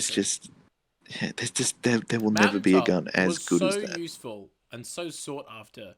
You could just message people that I'm willing to lose the game as long as I can get some grenade kills to get Mountaintop, and the other person went, Yeah, sure. I completely understand. Like there was Yeah, no there was no issue, there was no argument, there was no yeah. worry. Like people just understood that everyone wanted to get a mountaintop, and let's help. Yeah. Let's let the community help each other out as long as I can win my competitive game. You know. It was kind of a like a pay it forward situation Mm. where it was like, I know how I got my mountaintop, and if I get messaged, I'm going to help them get the mountaintop the same way I got it, because I don't want to have to subject anybody to have to The live in torture. Crucible with a malicious birthright and a fighting lion. Shunk. Oh god, I had that. What's it? Flash and Thunder. I had that one for a little bit. Classic. You know, And may I just state, I made a very big appeal of saying how useful a blinding grenade launcher would be, and then obviously Wendigo came out, and there was a lot of versatile uses for that, especially on low man activities, for like blinding a huge group enemy. Because I think it was used a lot in the 2-man for Crown, just because there was so many things shooting at you. It was nice to have that blind suppress animation, just so they're not targeting you anymore. But I still think they should play on stuff like that more, like. Just play more of those things that are just a little bit outside the box. Like enemies can't focus on you for a little bit, or they move on to another target or something. You know, even like I know it wasn't well done, but you know, like the memory. I think it's Tilmer or Timmer or whatever his name is, the one that got you to convert. I know exactly what you're talking like about. The enemy. When you melee enemies. Yeah. Even that was a sort of interesting kind of thing, but. It's not like it wasn't useful enough. Sorry, it wasn't useful enough to like actually have any impact on the actual game. And I felt like that's the same thing with blinding effects on like Wendigo and Flash and Thunder. It's like, no offense, but you didn't use Wendigo because it blinded people. You used it because of the damage from the was that Orb of Light thing it had? I forgot the name of it. I can't remember the name of the perk. But it was damage. It was damage and fast firing. That's all you care about in PvE. Well, it did do the most damage out of every grenade launcher, but the reason for that... Yeah, that's a good call, yeah. But honestly, I did actually use Wendigo a lot with his Izanagis because of the blinding. Because even though, yes, DPS-wise, it's better than a spike grenade launcher, but you need Orbs of Light in order to actually charge that. And like get those rounds, and it caps out at 6, so it's not like you could just collect 20 orbs and then just be set for the rest of the strike. So, but I ran Wendigo because it had the potential to do a very, very healthy amount of damage, like the best heavy grenade launcher damage, and it also had auto loading and blinding, so it was just like super comfortable to use. It's like a heavy, more basic version of the Mountaintop. Not basic, but a more, because it's literally the opposite of basic. It was more complex, but it was more specific. It had more specific uses, whereas Mountaintop was the all-rounder, obscenely perfect in every scenario. Whereas Wendigo was a little bit more specialized, but still really good, still super versatile. Can I ask you a question, though? Has auto Yes, Wendigo is fuck ugly. Has auto holster? No, I think it looked beautiful. Has auto holster been in the game since the beginning? It wasn't in Destiny. So it was in Destiny 2 since the beginning. Yeah, that's what I mean. Destiny 2. It was in Destiny 2 since the beginning, but it wasn't. I didn't even know it was a perk until they nerfed Lunar Well. That's funny. Because like there was no need to remember that perk. Auto holster only came into my mind when I could no longer just keep firing. Yeah. And the thing is, what they started with where I get why they got rid of the auto loading feature of but they also took away the amount of weapons that you could use as an alternative. It actually made the damage pool thinner, and in fact, as we moved on to something like Deepstone, it got even thinner. I use about 2 guns in Deepstone. I use a primary. Asmir made a great point. And I use a heavy. I don't know why you need a special in Deepstone, except for the final boss if you're gonna do the double shotgun thing. Yeah. But there's no real reason throughout the entire raid to use a special in Deepstone. There's just, either you were there and Asne made the great point, or he was there and you made the great point, which is, I think it was you actually, said that Bungie isn't going back on sunsetting, because they want to do right by the community. No, they're going back on sunsetting because they don't have to make a billion fucking that was new my weapons. point. Yeah. Yeah, okay, so it's yours, yeah. Far too cynical And to be as an ends. No, yeah, I think that's so true. I think it's true. They're not sunsetting because we heard the community, everyone's upset with changing. It's like, no, we just realized if we sunset weapons, we have to make up new weapons, and we're not going to do that. We're not going to spend the time and money to do that. So let's just bring back older weapons, and then just pretty much get a recluse and mountaintop. That's all sunsetting did. And my armor! Why? I know. Why my armor? I spent so many resources on it. Was it because of the look or the stat roll? No, my stats. Like, the only time I cared about stats was on the armor set, which is why I stopped caring beyond that point. Like, I use any garbage armor now. I do not look at stat rolls because I don't see the point in min-maxing that's a suit of armor that I may not use in the future, because I thought Sunset was going to be around for longer. I didn't think they were going to backtrack so quickly. So I was like, what's the point in me getting used to or getting, like, grinding for this amazing armor set just for it to be taken away? And then then it goes to the same point again, which is I know why they sunset armor, because it comes out the same conclusion, which is like, if I have a god tier level of different armor types, why does armor need to be a drop in the future? Yeah. Because what armor am I not getting now? You know what I mean? Like, I feel like that's just the issue with the game. It's like, what is the point in getting new armor? Like, because you can stylize looks now to whatever you want it to be with the universal, like, style things. You can change the colors. Okay, fair enough. I'm not a big fan of fashioning out in Destiny, but some people are, fair enough. But then, like, if I've got, like, amazing stat rolls, like, why do I need a brand new set of armor with the same stat rolls? Like, unless the stat rolls are getting better. You know what I mean? Unless we're pushing caps. What's the point? I don't understand. Because that's what it did in Destiny 1. When it went from... Because there was... What's actually really hilarious is they put a lot of safety measures in place to ensure that going into Taken King, you were encouraged to use the new weapons and armor. Like, there was a lot of new perks, a lot of like armor stat rolls were just way higher than the old ones. Like, they redid the intellect, discipline, and strength system to go from 100 to 300. Well, it technically still was 300 in D1, but it was because it was a multiplier. It doesn't matter. Now it was like a tier 5 situation. Because you know how you hear like tier 12 builds? Yeah. Because it's tier 5 intellect, tier 5 discipline, and tier 2 strength. You know those tiers? Yeah. Yeah, so that was introduced in Taken King. But there were a lot of safety measures put in place, like Black Hammer getting nerfed, Galahorn getting nerfed, all of that stuff. And yet, they did all of that prep work, more so than they really have ever done in Destiny history.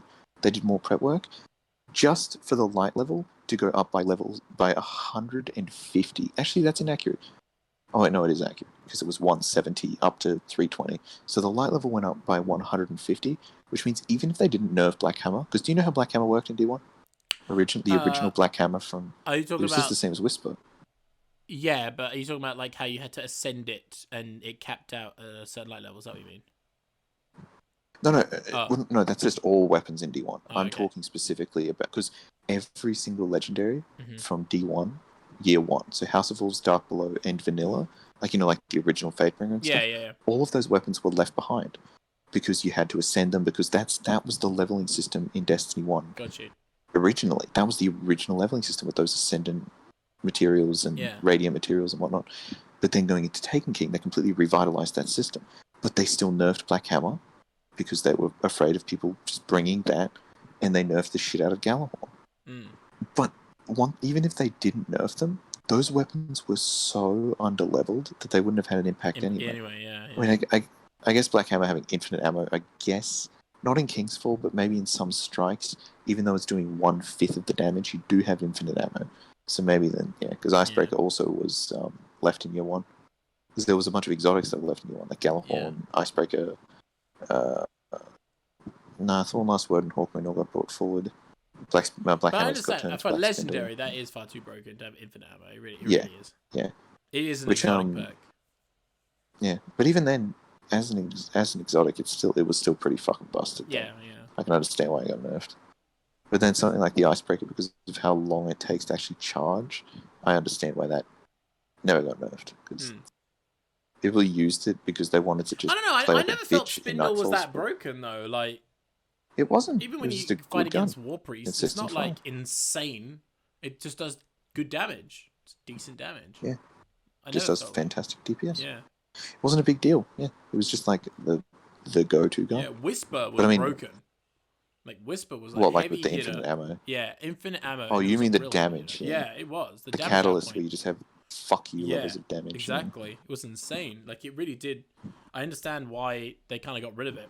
I like that. Like they were like in order to mix it up, they had like flaily and small-headed bosses like Kali. Kali, yeah. Which was Even good. Shurichi. Yeah, even Shurichi. But I think Kali's a bit more like floppy, whereas Shurichi Yeah. kind of just sits Also, there. also, you're more encouraged to snipe against Kali, whereas Shurichi was a bit more of a shotgun style Yeah, engagement. you're very up and close to personal. But you know what I mean? Yeah. Like the having that aspect Yeah. was interesting because that means you had to hit your shots. Like, there was an actual skill to DPS, whereas now it's just all about like that's what I hate the most. Like it all became DPS all became shoot that thing as fast as possible with the lowest amount of reload time. So what Bungie did as a counter is that they made DPS time smaller. Like that's all they did. Like they didn't actually change anything. I mean, they just made that's the definition of power creep. yeah. Is our gears getting too powerful? So Bungie has to keep stretching the game a little bit thinner, so then our stuff isn't quite as powerful. But that just means that because now we're behind, we need stuff that's a little bit more powerful. Yeah. And then it just keeps going forward like that. So I actually think that they've done a decent job in remedying the whole power creep situation. I actually think that they have done a pretty commendable job in the past 12 months, like with Shadowkeep's launch and what's going on now. I actually think they're doing a decent job of it. Not a perfect job, obviously, but it is a big task to undergo. Anytime you've got power creep in a game, because I mean, it was the problem in year one of Destiny 1. There was a huge amount of power creep. So they literally left everything behind except for about half of the exotics. That's all that got brought into year 2, going to Taken King. And Taken King had Dead Orbit, Future Warcraft, and New Monarchy had a vast full selection of weapons. Vanguard and Crucible had a vast new selection of weapons. There was the Raid with all of its weapons. There was a bunch of strike-specific loot. There was a bunch of random legendary drops. Like there was a ton of... It was a DLC size worth of weapons, which Dreaming City also had. But Dreaming City allowed you to bring your Midnight Coup, your Ikelos Shotgun, and your Whisper. And that's... Because how different would the Last Wish World's First race have been if you had to use whatever fucking weapons you could? Because looking at the King's Fall World's First and the Vault of Glass World's First are two of the most hilarious World's First races. Because even Leviathan, people had kind of picked up on like cluster rockets is like the way to go for DPS. Like people would figure that out.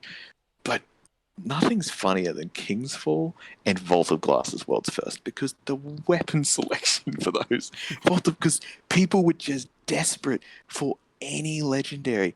King's Fall, think about this. Imagine if everything in Destiny 2 got sunsetted at once. Everything.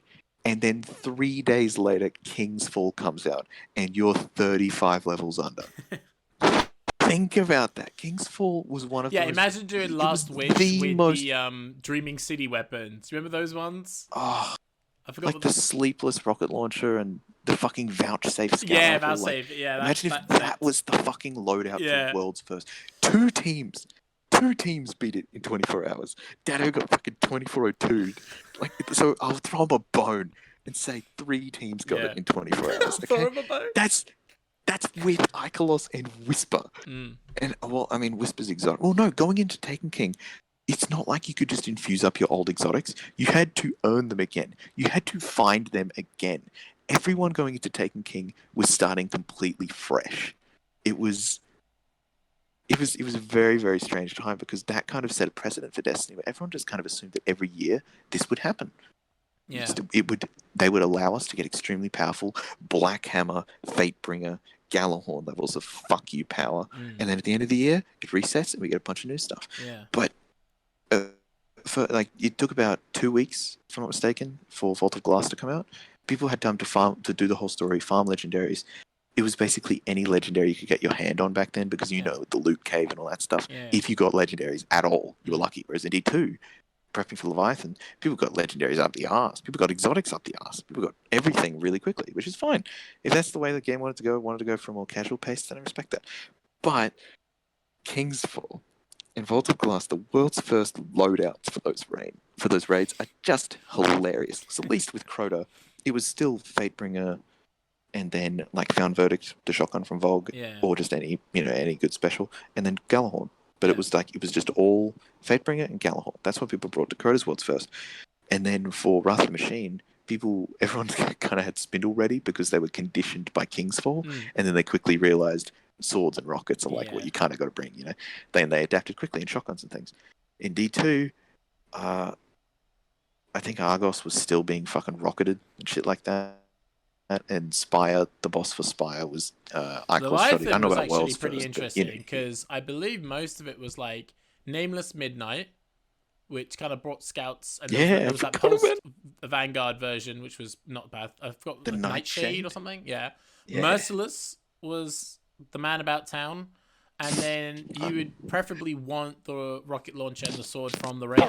So I don't really remember what I used the first time because I got pretty lucky. I think I got one of those, like either the sword or the and I was a part of the crew where apparently the sniper was supposed to be in prestige mode, but you could get it in normal mode. Like the first couple of weeks it was out. I got a sniper pretty early, so I was pretty happy about that. But it wasn't that broken. I don't think I ever used it once in the raid itself. Like it wasn't really a sniper kind of raid. But like even that loadout was kind of interesting because like Merciless is a pretty unique type of weapon. Scouts are kind of been lost in raids. They kind of pop in and out, but after a while, people just find a way of like getting comfortable enough to use close range weapons like hand cannons. Yeah. Or like submachine guns, like because submachine guns just took over. Like they just absolutely took over. But early game Destiny 2, scouts was still a thing to use in PvE content. I'm not saying they're completely gone, but they're not as much used. You're right. Yeah. You're right. They are not very. I mean, especially in comparison to D1. Yeah. Like how many times? Absolutely. Like raids were dominated by hand cannons and scouts, whereas in D2, I feel like you'd probably see more autos than scouts at this fucking point. Yeah. Autos, SMGs. Not in our group, but just SMGs especially. SMGs and sidearms are like the dominant ones. Yeah. They just exploded post Recluse. Not saying that they weren't useful before, because I remember Antiope D. But there was other stuff. There was just no reason to use it. Yeah, exactly. Like Recluse just destroyed everything. Why use a 10 out of 10 when there's a 50 out of 10 staring you right in the face? But even like since Recluse's nerf, like SMGs are still the thing to use. Like they're just fast firing, enough damage, and quick reload perks. What else do you need? And because they do really high damage, but they have really bad damage drop off. Yeah. So that's the caveat. But to comment as long as you're aggressive. Comment on the damage level. The only issue is, you're saying, we get to the stage and then it kind of resets and we have to kind of grind again, new weapon sets and that kind of thing. You were, am I right in saying that? Yeah, you were saying like you prefer that. I also, but no, I didn't say that I preferred it, or maybe I did, but I don't know if I would have preferred the Taken King model or the current model that we've got now. I was simply pointing out how fascinating it is to go back and rewatch the world's first Kingsfall, because the amount of times you would see blue guns unironically being used. Yeah. Like King Ithalian had a fucking blue fusion rifle on. Explain any word of that sentence, including King Ithalian getting world's first. Explain any part of what I just said, because I fucking can't. I don't know what to tell you. I don't know, but I've also used blue guns in Destiny 1 raid. Oh, damn, I forgot about your fucking stupid shotgun. It was an amazing shotgun. It was amazing. Oh, free! It does so much more damage to captains than all the other shotguns. It really does. Right? It was like, it must have been bugged, but no one ever uses it. Lick my balls. Don't want to fucking hear about this. All right, fine, move on. But my only issue with the model that you suggested, or like as you were saying, the Taken King model, is that it would have pushed them to the same predicament that they're in now, which is you're filling up all the space with content that we've just dumped and we're not returning back to anymore. Like, besides Crota, there is no reason to go back to the moon in D1. You know what I mean? Besides Vault of Glass, there is no reason to go back to Venus. You know what I mean? And I'm going to take the strikes out as a separate thing as well. Like, imagine they were just their own thing. There's no reason to have such a massive landmass when no one's on it. And so, and then they have the problem, which is, again, like I was saying about items that you purchase, a product that you purchase, that if you just delete them, you've deleted stuff I've paid for. You've deleted stuff that I've bought. You know what I mean? Right, it's my choice not to return back in there. But obviously, as a game designer, by keeping it all in one game, it's going to get massive, and it's going to be more and more difficult to run the game efficiently and correctly when you've got all this excess baggage, which is why they're saying, hey, we're not deleting it, we're vaulting it to bring it back one day because XYZ. Now, take a game that I think, I'm not sure if you mentioned it here, but you've mentioned before, is like Warframe. Warframe vaults stuff all the time, and they take stuff away, like the trials they took away, and they vault like certain primes and stuff. But they can do that because it's free, and they can do whatever they want. They could delete half the game, and you can't complain because it's free. It's free to play. You don't have to pay for it. Obviously, you can pay for it if you want to help the developers go. And if you do like it, enjoy it, I encourage you to do so, so they have salaries. But you can't complain about that. You can't really complain because you haven't put any investment forward into it. But Destiny, you spent hundreds of pounds, like ridiculous amounts of money for a single franchise. You spent ridiculous amounts of money. So you're kind of entitled to that assets to just exist and not use because it's mine. I paid for it. You know what I mean? So like the problem with the dump strategy is that there's that issue, which is I understand why they've gone into the whole we're gonna vault and bring them back again. But then again, all the community here is just recycled content. You know, you bring back me the stuff I've already paid for. And by the way, I'm going to have to repay for it. Because I have to buy the new DLCs. Point that no one talks about. So I'm rebuying the Moon or whatever, the IO. I'm rebuying IO and Titan. The two places I didn't give a shit about the most.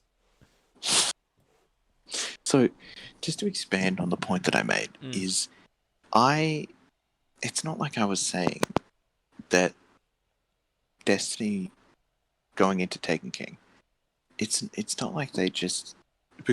I would argue that the amount of content that was brought in Taken King actually outweighed what was in Destiny 1.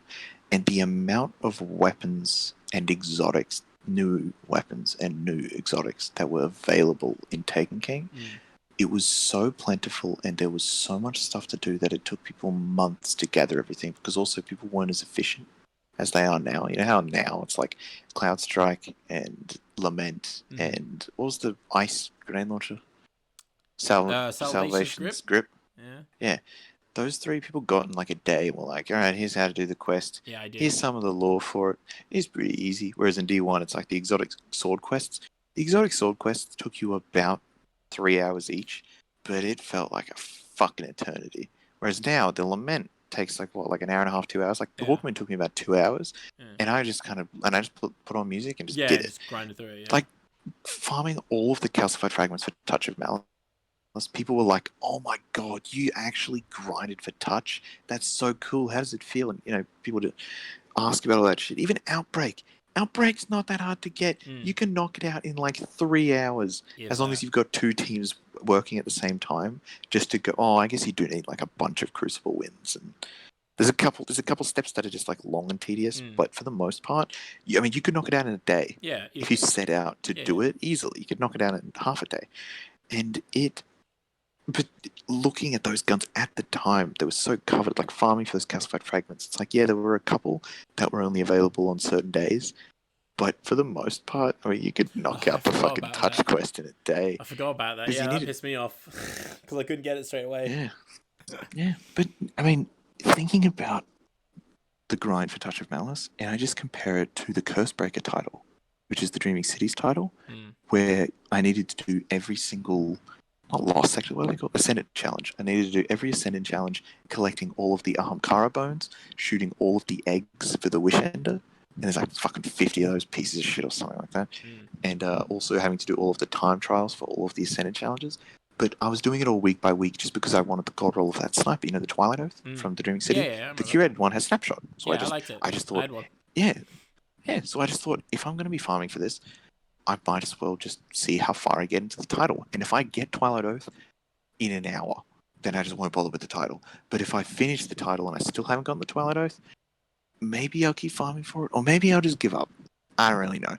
But I got it on week 5 out of 6, so I was very happy. And then I just did the last week, and I got Cursebreaker, and I actually had a blast doing Cursebreaker, collecting all of the collectibles and doing all of the Ascended challenges. I actually had a great time doing it.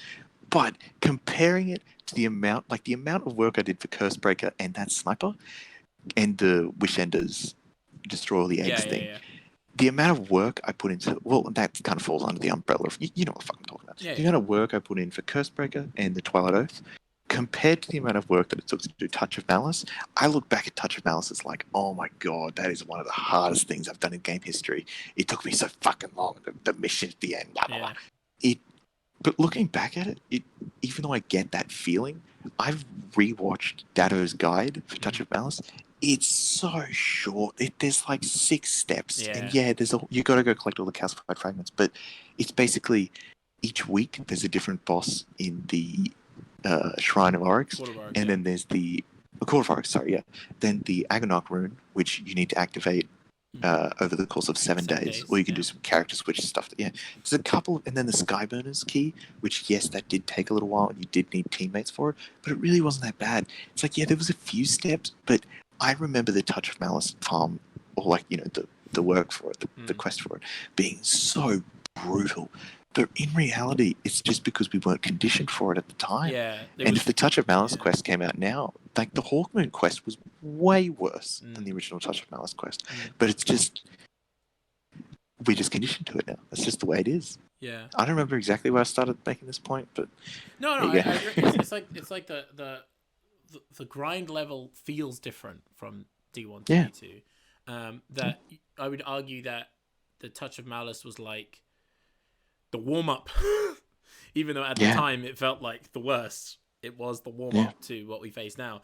I, for the life of me, do not see the point in the grind exotic missions. I think the Hawkmoon has been the best one so far, where it's actually a mission. I really hate the ones where I'm sorry, like the Wish Ender one, don't give a shit. The one with the there's a Wish Ender mission. Hang on, go on. No, like the grind to get Wish Ender. Oh, like I don't care for it that much. The one with the Ruinous Effigy Catalyst, where you gotta go shoot the ball things. Like again, I don't care. Like those are so boring. Like any task. Well, in all fairness to that, you could just get kills to do the Ruinous Effigy Catalyst. But it the wasn't balls the most efficient way. Yeah, but if again, you just did all the balls... But that's going to... Hold on, pause, because I'm going to bring on to my final one, which is any exotic quest that makes me grind something like kill 500 this, kill 200 Guardians, play 500 games of Gambit, anything like that is... I give up. I don't think I've completed a single one of those exotic quests. It's like, it's not worth it. I don't give a damn.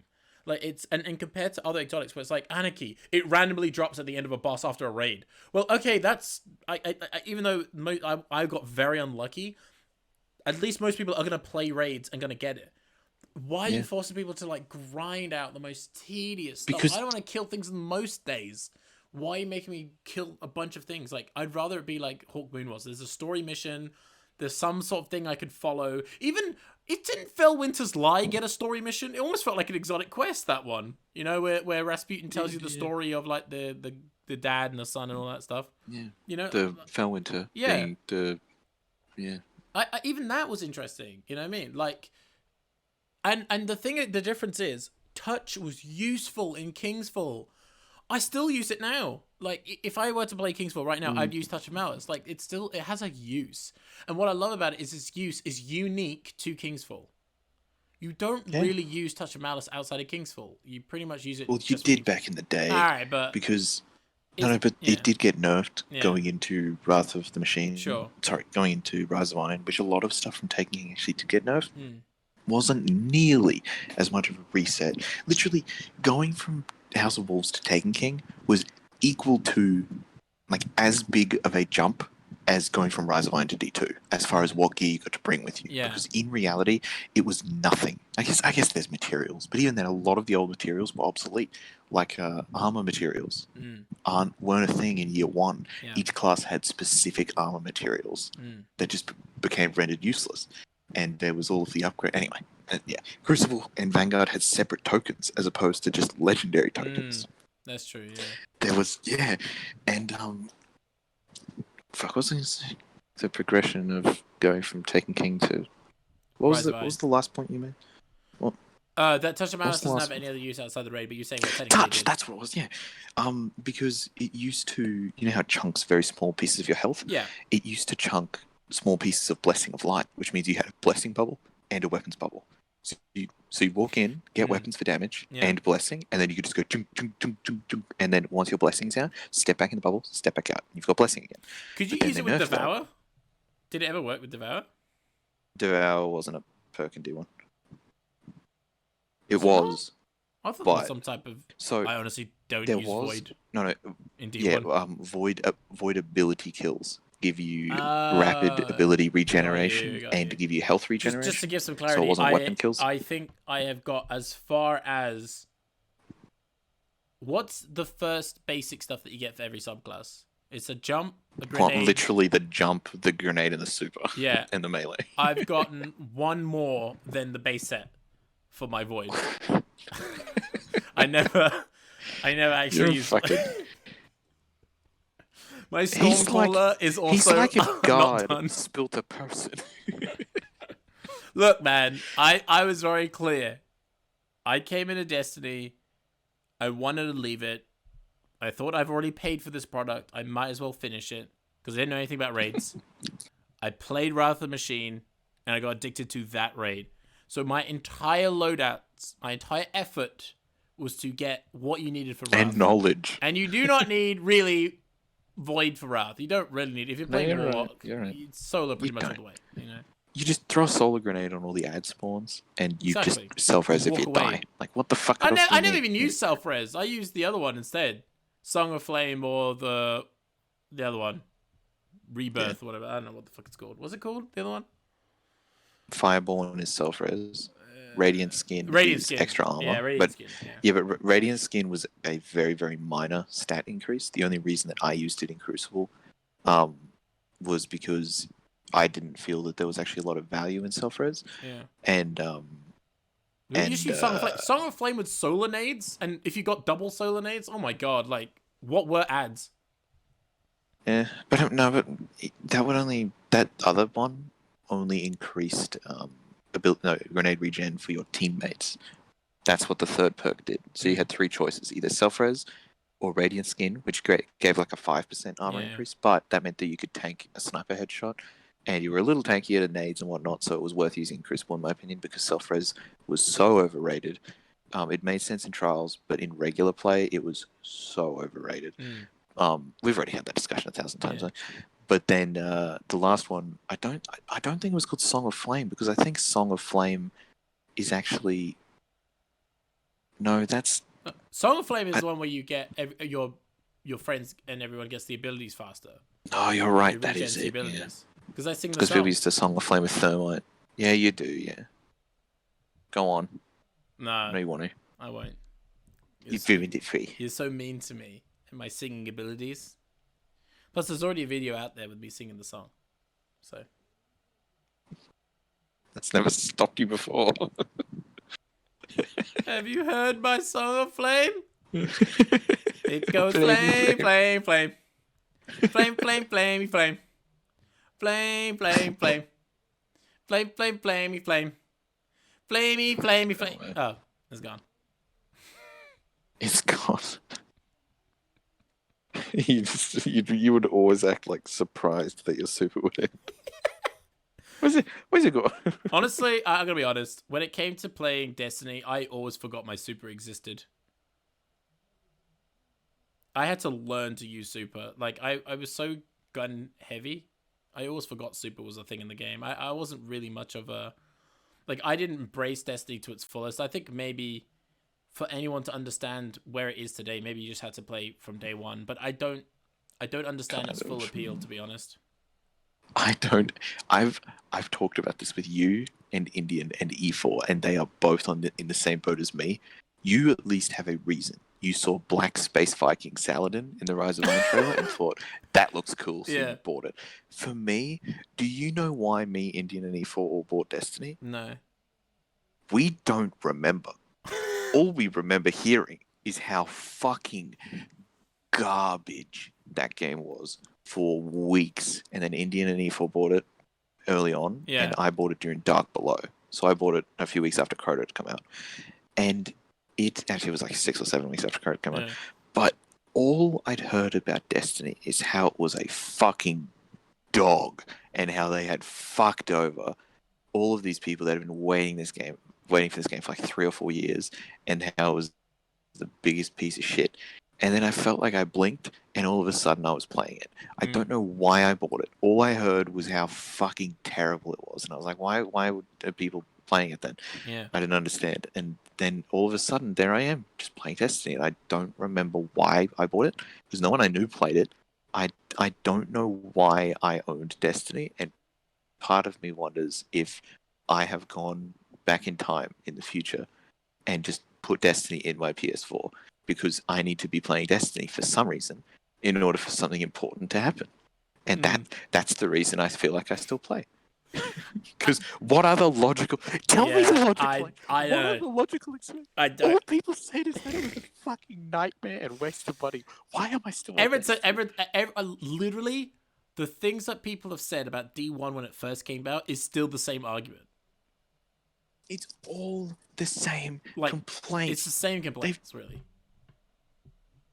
But the thing is, let me just clarify. It wasn't just Black Space Viking, all right? I thought this game was about a black Viking who had wolves as pets, who I assumed might have been in the game, all right?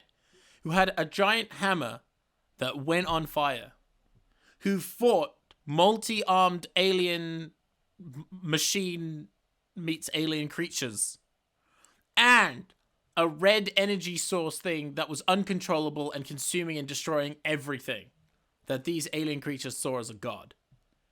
Why shouldn't I buy that game? Like, that sounds like the most interesting thing ever. It was so weird. I was like, what the hell is this? Like, what is this game? I was thinking one thing, then I've got 20 more questions at the end of the trailer. And it just didn't deliver on that. It just was never... It was always just, like, spectacle. Don't get me wrong. All right, okay, let me just highlight two of the best areas that Bungie has created on Destiny. It's just fantastic. Everyone talks about like the raid experience. I never thought the raid experience was that amazing. There's only two things. Couldn't agree more. There's only two things that are just godlike and should go down in the classics of games, right? Oh, I know what you're gonna say. Jumping puzzles and sparrow racing. All right, I'm gonna leave. You've ruined my build up, my dramatic build up. No, I'm joking. Just threw an egg at it. It's like Martin Luther King. I had a dream. Boo! Just ruined the whole vibe. No, the two things, right? Its visuals, as in its skyboxes and its design, are amazing. Like, I think every alien race that they've done or every map that they've created, they've clearly put... I mean, look at Prophecy. It's just beautiful to look at. I think we spent at least 5 minutes in silence just looking around. You know that bit where you gotta fly down to the sparrow bit? Yeah. But there's so many good-looking areas of that raid, whatever it is, the dungeon.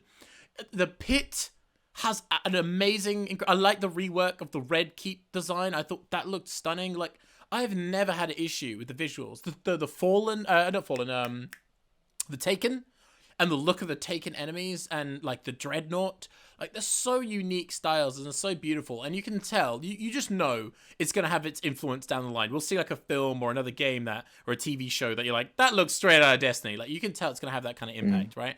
And the music is amazing in Destiny. Like, if you just listen to the bass soundtrack, forget the game and what the music reminds you of.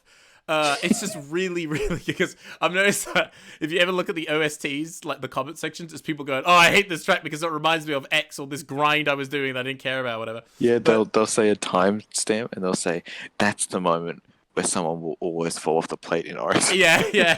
I remember in Access where it's da da da da. It's everyone like timestamps that when it goes, time to wipe. Who didn't slam or whatever, or get the plates. But the music is beautiful. The music is, I mean, if one thing I would recommend anyone to listen to is the Shurichi. No, just that whole what's that whole season called? Forsaken. Oh, The whole Forsaken soundtrack is amazing. I tried to guess. Yeah, the whole no. Specifically, I know that you. Shurichi is my favorite one, Shurichi. but even the Fanatic, that's what the OST is called. I think it's called the Fanatic, which is the name of the guy. Beautiful. It's such a great fusion of like orchestral with synth sounds and stuff. Like it's almost like I think it felt a bit like Mad Max. But I think it's gone beyond Mad Max now. I think it's kind of slightly better because I really like the music in Mad Max, but it's kind of better now, of that kind of cool synthy vibe. And like those two areas are stunning. And I think the problem is though that it's kind of just held on to the visuals a bit too much. That there isn't enough in it. It's quite vapid when you think about it. Like that, there really isn't that much to the game. And I'm kind of in agreement with you that if they actually stripped back all the other elements and the game was only strikes, dungeons, raids, and PvP, it would probably be a better game. Because that's really pretty much it. With the occasional holiday thing to do, whether it's sparrow racing or the... Do like cool events, yeah. Yeah.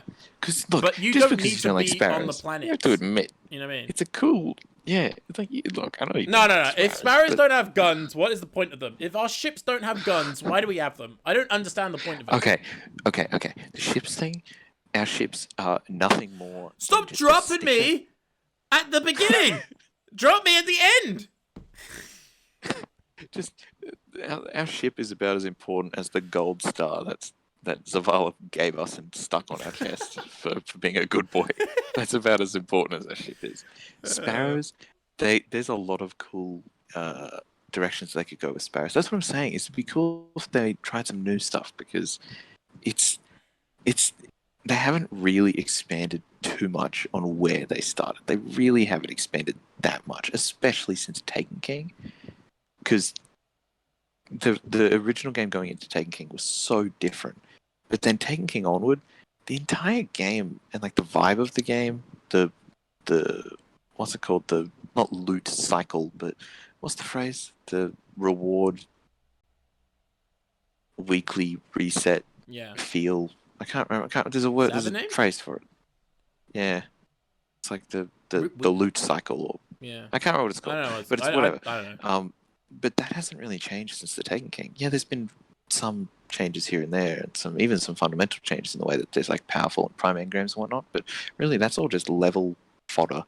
For the most part, it's all been the same since Taken King. There's just been your weekly, all of the stuff to do for your weekly stuff, and that's just kind of been the way it is. Yeah. But is that stuff necessary? It's been the same, and the complaints that people have had about Destiny since the beginning and up until now, every complaint about now is way too similar to the complaints that people had at launch. Yeah. And it's... I don't know. Why is there a social space? Just give me like Warframe, my own ship where I can access the vault and I can purchase stuff. Yeah. Like, I don't understand. Like, do people find friends in the social space? Like, there's LFG. Like, what do you need the social space for? So we were we were in Destiny in orbit. I don't know what we were doing, but Liam just goes, "Who the fuck is?" And then he says some name. It was just some fucking ridiculous, like I don't know, like boiled foot or just something terrible. Ladies just man, some shitty fucking 297. Yeah, some just garbage PlayStation name. Probably one of the stock names, that just like he just tries to throw at you, like Dinosaur 5981, and he was just like, "Who the fuck is this in our clan?" And Jai just goes, "Aren't you clan leader?" And Liam goes, "I mean, yeah, but he could have changed his name or something." And Jai was like, yeah, I guess you're right. And then a couple of hours later, Liam's in the Cosmodrome. Mm-hmm. When you're doing the first mission in Destiny 1? Yes. And now it's the first mission in Destiny 2 where there's the fallen tank at the end? Yep. Like the spider tank? Yep. He's just there adding people to the clan as long as they're like below level X or whatever the level is that means they're brand new, and he's just adding people to the clan. And Liam's like, "I'm just adding whoever I find." And Jai's like, "Weren't you just confused about someone who was in our clan that you didn't recognize?" And he goes, "Yeah." And Jai's just like, What? And me and Hazard are just bursting out laughing.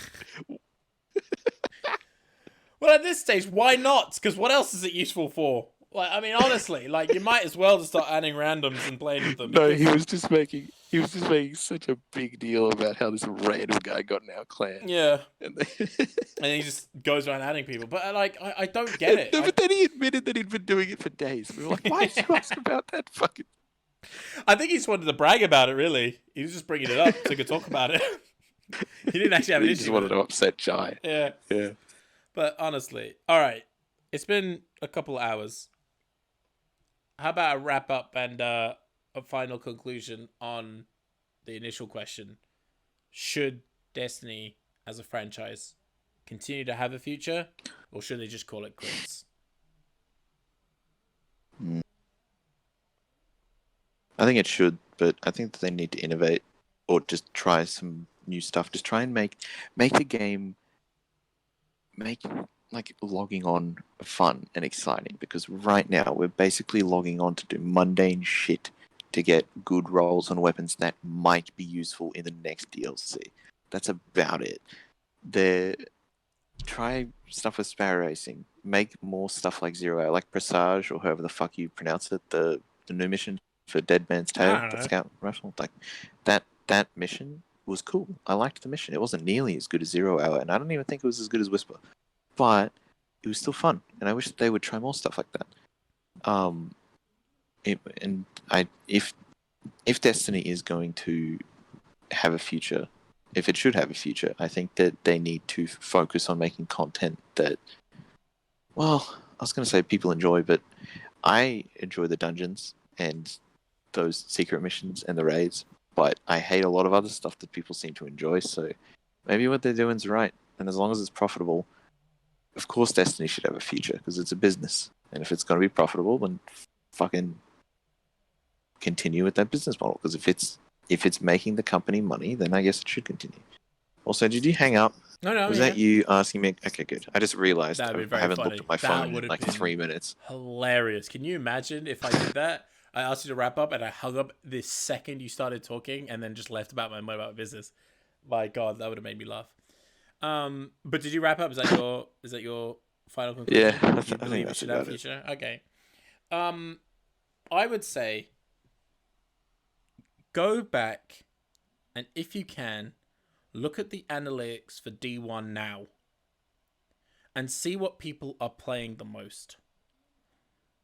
And if they're only playing PvP and raids and strikes and no other aspect of the game, like Archon's Forge, Court of Oryx, public events, patrols, why have them?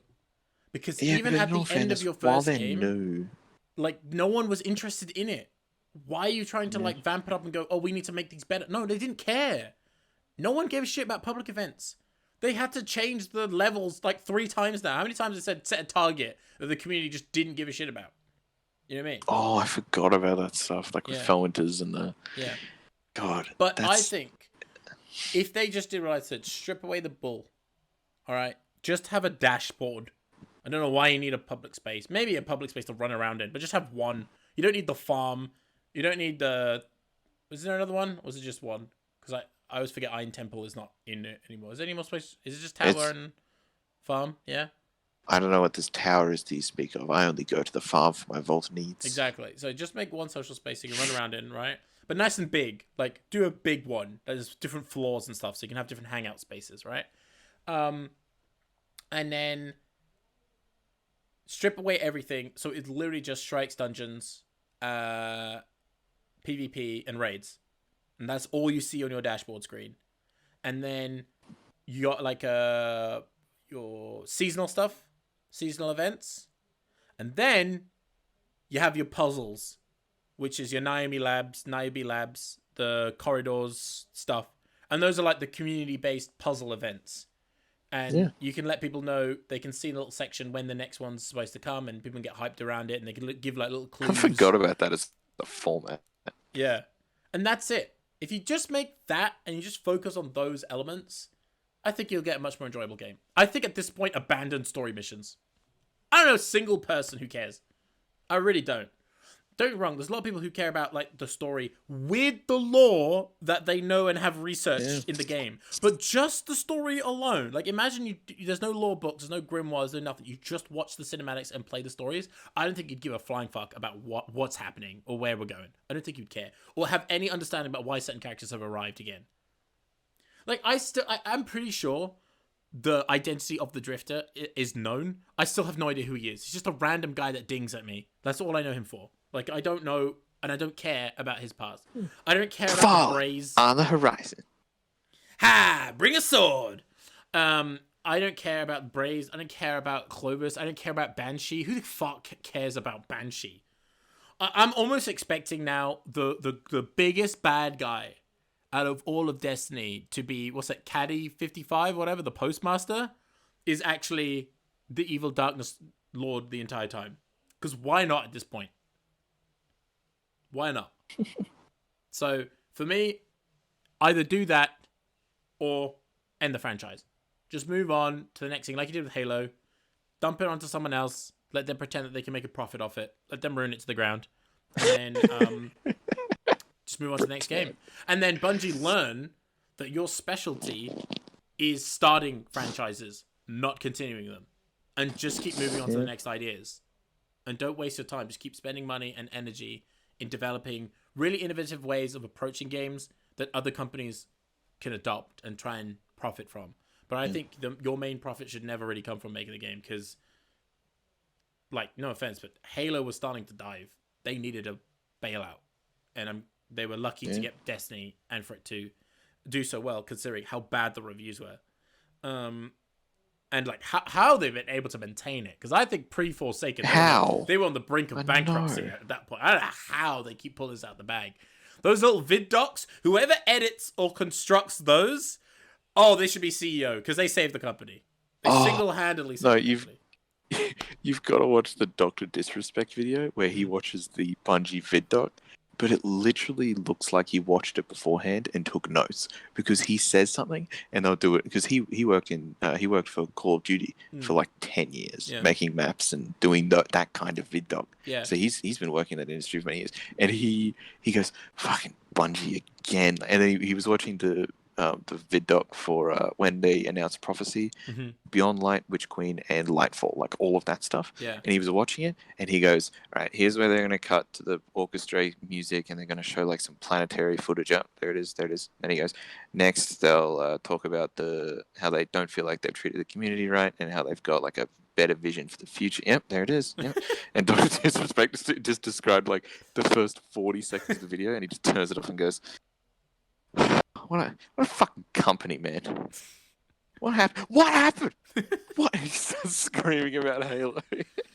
Oh my god, it's so true. It's so true. It really is. I just think that... I'm bailing. Nah, fuck even the other idea I had. Nah, just count it. I don't think they should have a future. I think I'm done. 200 and something quid in, and again, I'm buying like the cheap versions. I'm not buying the limited edition or the collector's edition. So God knows how much money people have spent. Wait. You don't have a life-size Ace of Spades replica? All right. Where's your strange coin, man? But I think we can all agree the raid belts was a cool idea. We'll give him that. Tiny bought his raid ring, and it still not hasn't the raid come rings, the world's first belt. I know. Who cares about the rings? I'm just pointing out. I'm pretty sure you can buy them from Etsy. I'm pretty sure someone already designed them. Pinnacle. Yeah. Actually, no, you know what? They're probably not. It's made out of tinfoil. The Bungie one's made out of aluminum tinfoil.